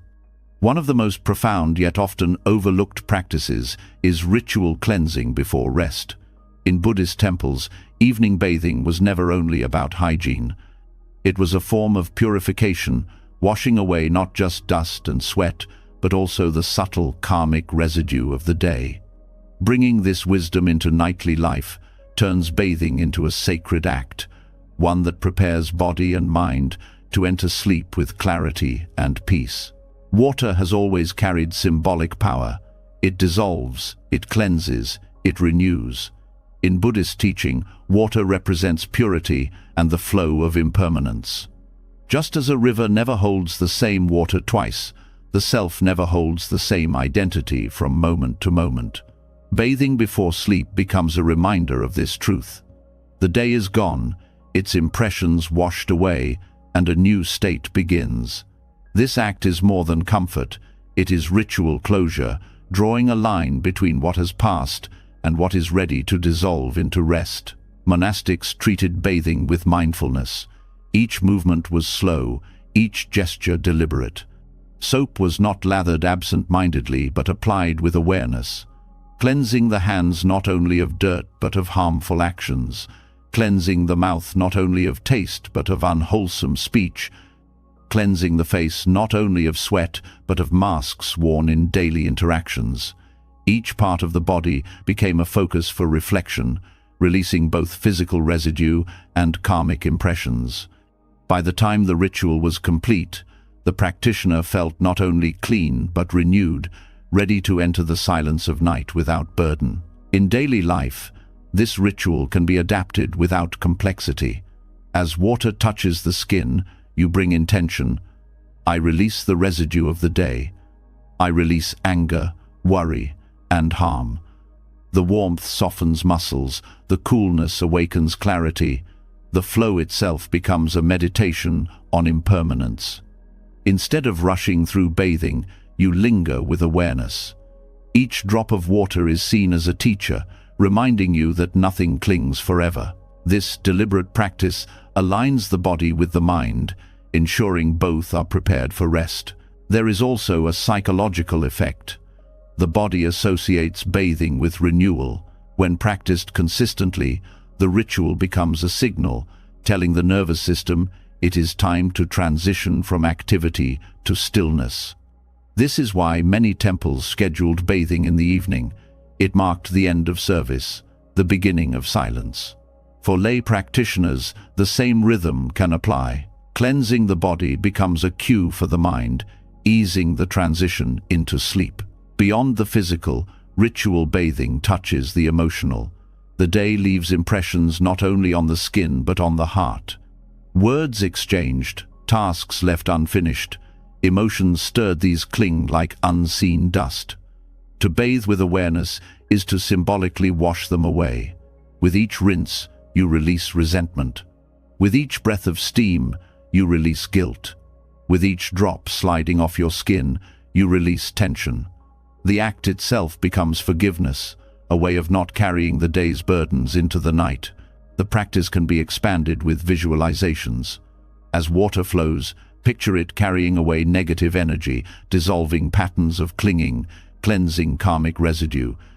Some traditions used herbs or flowers in water, not only for fragrance but for symbolic purification. Even without such additions, the intention itself is powerful. The mind believes what it enacts. By treating bathing as purification, you convince the subconscious that release is real and rest becomes deeper. Ritual bathing also connects you to humility. To cleanse the body is to acknowledge its fragility. The skin that gathers dust, the muscles that grow weary, the breath that fogs the mirror, all remind you of impermanence. Yet instead of rejecting this, you embrace it. Bathing becomes gratitude for the body's service and compassion for its limits. This humility prepares the heart for surrender, replacing resistance with acceptance. In temples, communal baths often created a sense of shared purification. Practitioners entered together, each respecting the silence, each honoring the same ritual. This collective act strengthened discipline and harmony. At home, bathing may be solitary, but the intention can still extend outward. As you cleanse, you can reflect, may all beings release their burdens, may all find purification. Compassion woven into ritual transforms it from private act to universal offering. Dreams, too, can be influenced by this practice. When the body is cleansed and the heart feels released, the subconscious reflects that lightness. Nightmares lessen, clarity increases, and rest feels safer. Water is associated with clarity of mind, and bathing with intention can plant that clarity into the dream state. Just as monks sought to prepare the mind for meditation through ritual, you prepare the mind for peaceful dreams through bathing. The karmic aspect of ritual bathing is profound. Each day accumulates actions, some wholesome, some harmful. While karmic results unfold in larger cycles, the mind carries the weight of these impressions nightly. Bathing with intention is not erasure, but cleansing of immediate residue. It is a karmic reset, ensuring that the night begins with a lighter heart. Over time, this nightly cleansing influences behavior itself. Knowing you will reflect each evening, you become more mindful during the day, less willing to accumulate residue you will later need to wash away. There is also joy in reclaiming the sacredness of the ordinary. Most people bathe out of necessity, half distracted, rushing to the next task. To slow down and treat it as ritual elevates it. The ordinary becomes extraordinary. This shift is at the heart of Buddhist practice, turning daily acts into opportunities for mindfulness and compassion. By transforming bathing, you transform not only your nights but your view of life itself. Practical suggestions can help anchor the practice. Choose to bathe without screens or distractions. Use simple words of release as water touches each part of the body. May harmful speech be cleansed. May restless thoughts be washed away. May fatigue dissolve. Breathe with the rhythm of the water, synchronizing exhalation with release. End the ritual with gratitude for water, for the body, for the chance to rest. These small steps turn bathing into meditation, purifying body and mind together. Over time, ritual bathing before sleep reshapes the quality of nights. You no longer carry the grime of the day into dreams. You enter rest with clarity, with lightness, with peace. The act becomes more than hygiene. It becomes a spiritual offering, a way of honoring the body and cleansing the heart. In this way, water teaches you nightly what the Dharma teaches always. Release is possible, purity is within reach, and every ending is preparation for renewal. Bathing with mindfulness washes away not only the dust of the body, but also the weight of the day, leaving you lighter and more open to rest. Yet there are nights when even cleansing rituals cannot silence the mind. Thoughts flicker endlessly, refusing to fade into stillness. This is where another ancient practice offers guidance: the candle meditation. Watching a flame is more than a simple exercise. It is a profound way of settling the restless mind. The flame, steady yet alive, becomes both anchor and teacher. By resting your gaze on it, you invite the mind to follow its stillness, and in that stillness, sleep arrives without struggle. The flame has been a symbol of clarity across traditions. In Buddhism, it represents awareness, bright, unwavering, illuminating what is hidden. To meditate on a flame is to place your wandering thoughts into its steady rhythm. Unlike abstract focus on the breath, which some find elusive, the flame provides a visible, tangible point of attention. Its dance captures the eye, while its constancy teaches stability. For those who struggle with insomnia, this dual quality makes it uniquely effective. It holds attention without strain and guides the mind towards stillness without demand. The practice is simple yet profound. Sit quietly in a dim room, place a candle at eye level, and soften your gaze upon the flame. Do not stare harshly. Let your vision rest gently, as if absorbing light rather than dissecting it. As you watch, thoughts will arise: plans, worries, memories. Instead of chasing them, return to the flame. The mind, like a moth, is drawn back to light. With repetition, the mental chatter grows softer, like background noise fading behind a steady song. Eventually, the flame becomes the only song, and stillness arises naturally. The symbolism deepens the practice. The flame consumes wax and wick, transforming them into light. In the same way, meditation on the flame consumes agitation and restlessness, transforming them into clarity. You realize that just as the flame depends on conditions, so too do your thoughts. Change the conditions, remove the fuel of attention, and the thoughts diminish. This insight alone loosens insomnia's grip. You no longer see wakefulness as a battle, but as a play of conditions that can be shifted through practice. Physiologically, focusing on a flame alters the nervous system. The steady gaze encourages slower blinking and deeper breathing.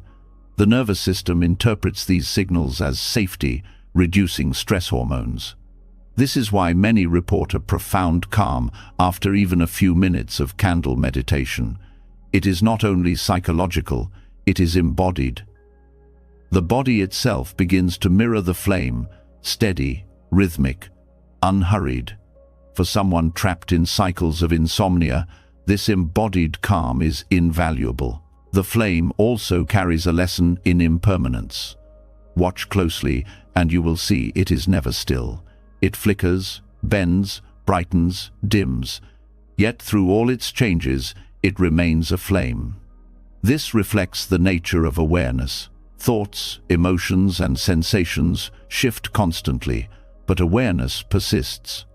By observing the flame, you train yourself to rest in awareness rather than in the turbulence of thought. This shift is what leads the mind from agitation to stillness, from insomnia to rest. Candle meditation can also be combined with breath. As you gaze, breathe slowly, letting each inhale draw in light and each exhale release tension. Visualize the flame entering your body, illuminating the heart, dissolving knots of anxiety.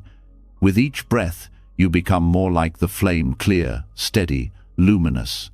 Eventually, when you close your eyes, the inner flame remains. This image continues to guide the mind into sleep, carrying the calm of the practice into dreams. For those sensitive to symbolism, the flame can represent compassion. You may reflect, "May my heart burn like this flame, offering warmth to myself and to others." Ending the day with this reflection plants seeds of kindness in the subconscious. Compassion soothes the heart, making rest easier. The flame thus becomes not only a tool for calm but also a source of spiritual cultivation. Candle meditation is also effective because it replaces the restless habit of screens. Many suffer insomnia because their last act before bed is staring at devices, feeding the mind with light that agitates rather than soothes. Replacing this with a candle reorients the senses. Instead of harsh shifting images, the eye rests on natural flame. Instead of stimulation, you receive stillness. This small change has profound effects, turning the pre-sleep ritual into nourishment rather than disruption. There is a discipline in this practice. At first, the mind resists. It wants to wander, to grasp at thoughts, to reject simplicity. But with patience, the flame wins. Not by force, but by constancy. This patience mirrors the discipline of monastics who used flame gazing as a path to concentration. For lay practitioners, it does not need to lead to deep meditation states. It is enough that it quiets the mind and opens the door to rest. The discipline of returning again and again to the flame strengthens not only sleep but also mindfulness throughout life. Dreams after candle meditation often feel different. The mind, calmed and cleansed, produces dreams with more coherence, less agitation. Some even report dreams of light, of clarity, of peace. Whether or not such dreams occur, the residue upon waking is lighter. You rise not groggy but refreshed, as if the flame burned away the heaviness of the night. This reflects the karmic principle. What you plant before sleep shapes what arises within it. Planting calm through the flame yields calm in return. Over time, candle meditation can transform insomnia entirely. Instead of dreading the night, you begin to welcome it as an opportunity to sit with the flame. Sleep ceases to be a demand and becomes a natural consequence of practice. Even if rest does not come immediately, the night feels purposeful. You are not trapped in frustration, but engaged in meditation. This reframing alone eases much of the suffering tied to sleeplessness. The practice can be expanded. After some minutes of gazing, you may close your eyes and visualize the flame at the heart, glowing steadily. You carry this image into sleep, letting it burn quietly as you drift. This visualization is protective, guarding against nightmares, guiding the subconscious toward clarity. The inner flame becomes a companion through the night, reminding you of stillness even in dreams. Ultimately, candle meditation is a return to simplicity.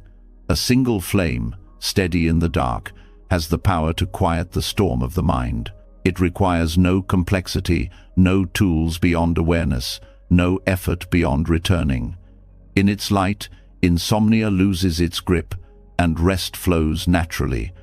The flame teaches patience, impermanence, compassion, and stillness, all while guiding you gently into sleep.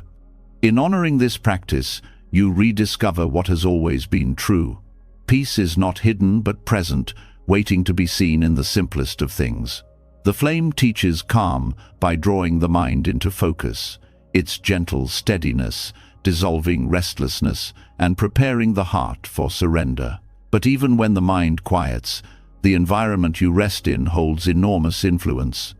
What surrounds your body in the night communicates directly to the subconscious, shaping how deeply you release and how safe you feel to let go. This is why Buddhist monasteries place so much importance on simplicity in bedding and environment. The monk's bed is not luxurious or cluttered. It is stripped down to essentials, carrying an atmosphere of order and serenity. In its plainness lies its power, because simplicity clears the subtle burdens that noise, clutter, and excess impose on the sleeping mind. Sleep is not only a function of biology, it is also shaped by signals. The body reads every texture, every object in the room, every impression of space.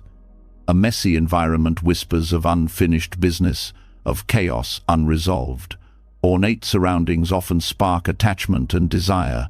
pulling the mind into restlessness. In contrast, simplicity sends a message of clarity. A bed that is neat, firm, and unadorned tells the body, this is a place of rest, not distraction. The subconscious, receiving this message, releases more easily. Monastic practice embraces this principle deeply.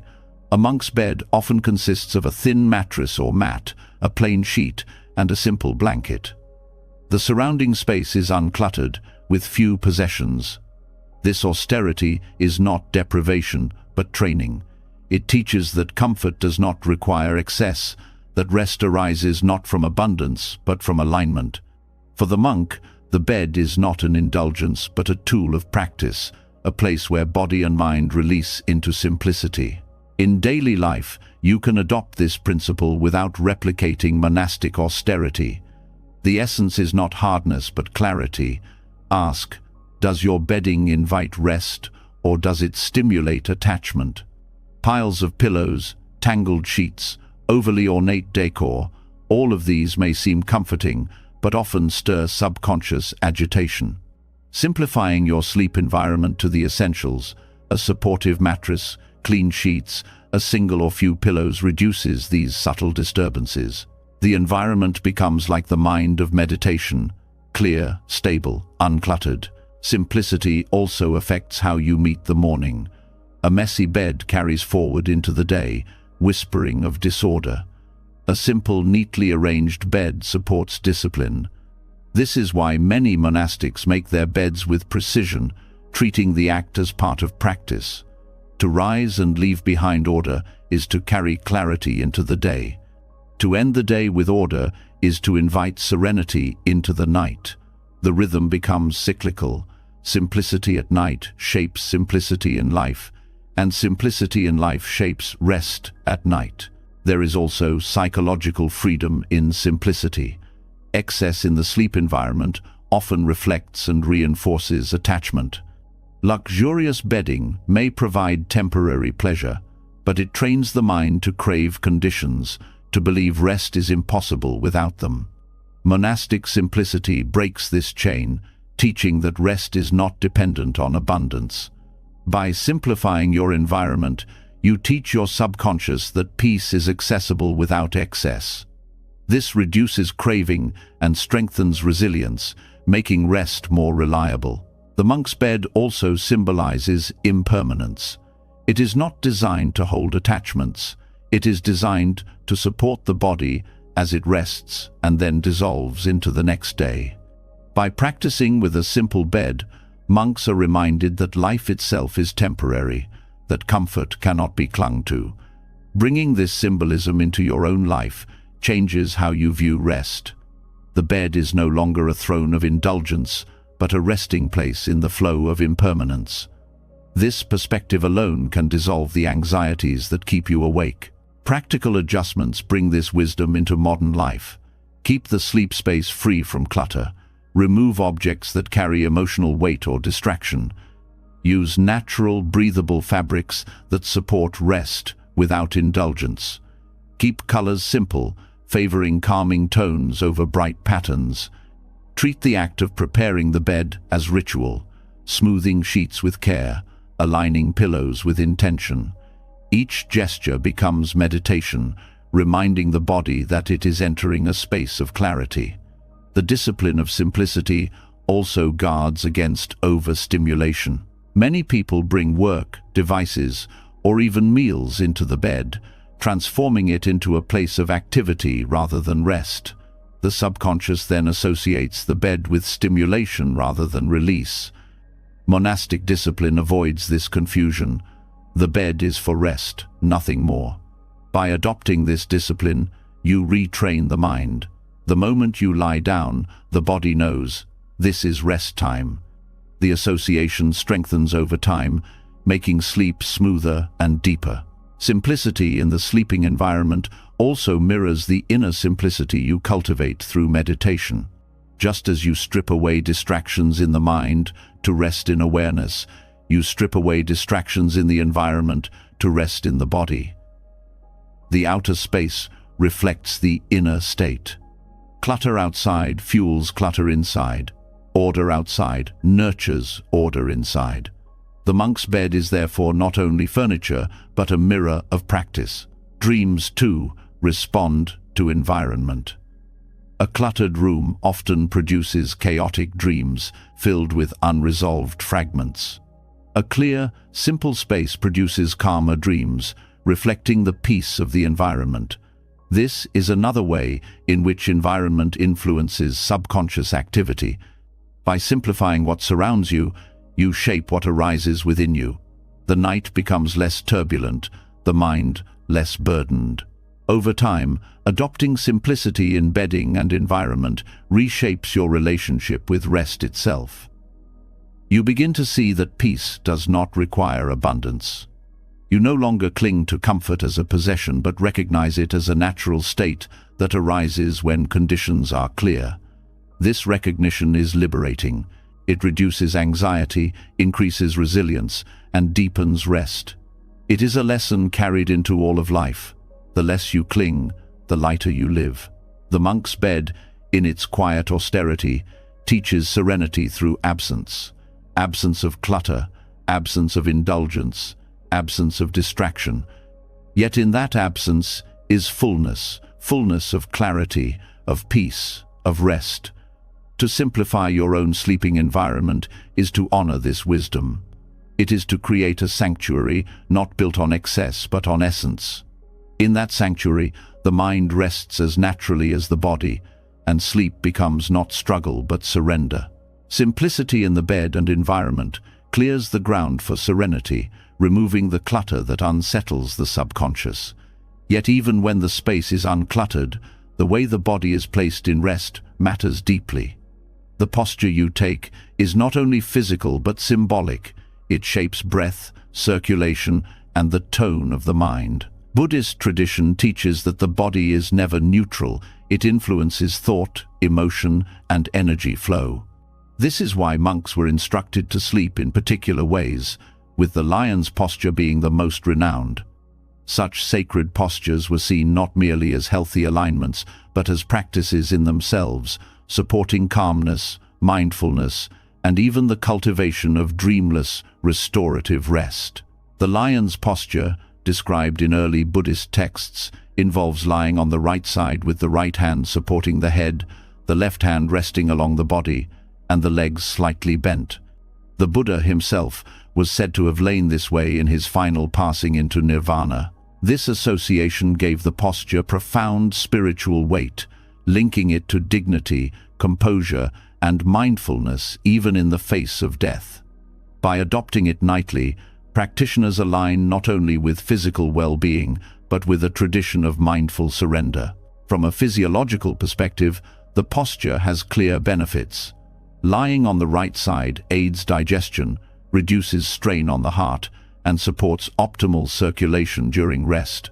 The slight bend in the legs prevents stiffness, while the hand supporting the head keeps the body in a dignified yet relaxed alignment. Unlike sprawling or twisted positions, which strain joints or compress the breath, the lion's posture balances comfort with alertness. It allows the body to rest while keeping the mind steady, reducing the likelihood of chaotic dreams.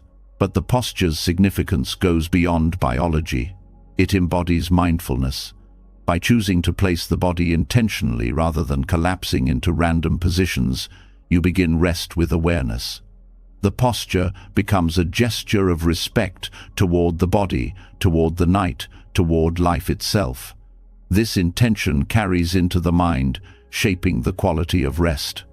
Sleep entered mindfully in this way tends to be lighter, more restorative, and less troubled by agitation. Dreamless rest, often considered the deepest form of sleep, is supported by such postures. While dreams can carry teachings, they also reflect subconscious turbulence. Too many dreams can leave the mind fatigued, as if it has not truly rested. By aligning the body in a posture associated with dignity and calm, you create conditions for deeper stillness. The body does not fight itself, the breath flows smoothly, and the mind is less likely to generate restless imagery. The lion's posture thus becomes a gateway to the kind of sleep that heals both body and mind. Other traditional postures also carry wisdom. Lying flat on the back, though not emphasized in Buddhist texts, has been associated with openness and surrender, yet it often produces vulnerability or snoring. Lying on the stomach is discouraged, as it compresses the breath and stirs agitation. The left side may strain the heart or liver, though it can aid certain digestive issues. Among these, the right side posture with mindfulness remains the most balanced, both in symbolism and in health. Beyond the lion's posture, Buddhism emphasizes stability in how the body is placed at rest. The bed should be arranged neatly, the posture aligned, and the mind settled. Each gesture matters. Carelessness in posture mirrors carelessness in mind. By practicing deliberate placement, you cultivate discipline even in unconscious states. The posture becomes a continuation of meditation, extending mindfulness into sleep. There is also a karmic dimension. The body reflects intention, and intention shapes karma. To rest in the lion's posture is to align yourself with mindfulness and dignity, planting seeds of calm in the subconscious. Dreams that arise from such a posture often carry clarity rather than confusion. Over time, the practice influences waking life as well, strengthening composure and steadiness. The posture becomes not only a way of sleeping, but a way of training the mind. Sacred postures also remind us of impermanence. The image of the Buddha resting in the lion's posture at his final passing is a profound teaching. Even in death, mindfulness remains. By adopting this posture nightly, you rehearse not only rest, but the art of letting go with dignity. Sleep becomes practice for death, and death becomes less frightening when rehearsed daily with awareness. This transforms sleep into more than recovery. It becomes spiritual preparation. Practical steps make the posture accessible. As you lie down, place yourself on the right side. Support the head gently with the right hand or with a small pillow, ensuring the neck remains aligned. Let the left hand rest comfortably along the thigh. Bend the knees slightly, just enough to ease the lower back. Breathe slowly, feeling the body settle into alignment. As you rest, recall the symbolism. This is the posture of mindfulness, the posture of the Buddha. Let the dignity of that memory soften the mind into stillness. For those unaccustomed to the posture, adjustments may be needed. A pillow between the knees can ease strain. A cushion under the arm can provide comfort. The goal is not rigid imitation, but mindful alignment. Over time, the body adapts, and the posture becomes natural. What matters most is the intention carried with it, the act of choosing a posture that supports clarity rather than indulging in restlessness. This practice also extends beyond personal rest. When shared with families, it becomes a cultural gesture, teaching children that even sleep can carry dignity and mindfulness. Instead of collapsing into bed distracted, they learn to lie down with awareness. This small discipline plants seeds of respect for the body and mind that grow throughout life. The bedroom becomes not merely a place of collapse, but a place of practice. Dreams and rest, after practicing sacred postures, often reflect the quality of alignment. The body aligned, the breath steady, the mind at ease. These conditions carry into the subconscious. Nightmares diminish, clarity increases, and rest deepens. Over years, the practice strengthens resilience, both in sleep and in waking life. The posture becomes a nightly meditation, training patience, awareness, and calm. Ultimately, sacred postures remind us that the body and mind are inseparable. How you place the body influences the mind. How you train the mind influences the body. By honoring the lion's posture and other mindful alignments, you bring dignity into rest.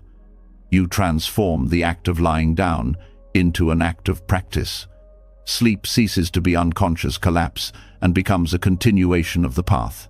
In this way, every night becomes sacred, every posture a teaching, every rest a preparation for clarity and peace. You've just journeyed through a treasury of timeless wisdom, 21 Buddhist lessons to transform the way you approach sleep and the way you live. From seeing sleep as a glimpse of nirvana, to releasing each night as a daily death, from dream yoga to mindful yawning, from gratitude to noble silence, from simple monk's bedding to the lion's posture, each teaching carries one truth. Rest is not only about the body, it is about the heart and the mind. When you bring compassion, clarity, and awareness into the night, you don't just sleep better, you wake lighter, calmer, and more alive. Every practice you've heard tonight is an invitation to release the weight of the day, to let go of old patterns, and to step into the quiet sanctuary that's always been within you. These lessons are not distant philosophies, they're tools you can use right now, tonight, to rest deeper and live with more peace. Now, I'd love to hear from you. Which of these teachings spoke to you the most? Was it the noble silence before bed, the candle meditation, or the empty pillow practice? Share your reflections in the comments below. I read each one, and your insights might inspire someone else who is struggling too. And if you want more wisdom like this, lessons that blend ancient teachings with modern life, make sure to subscribe to the channel and tap the bell icon. That way, you won't miss the next journey into the art of living with clarity, compassion, and joy. Until next time, rest well, live kindly, and may your nights be filled with peace.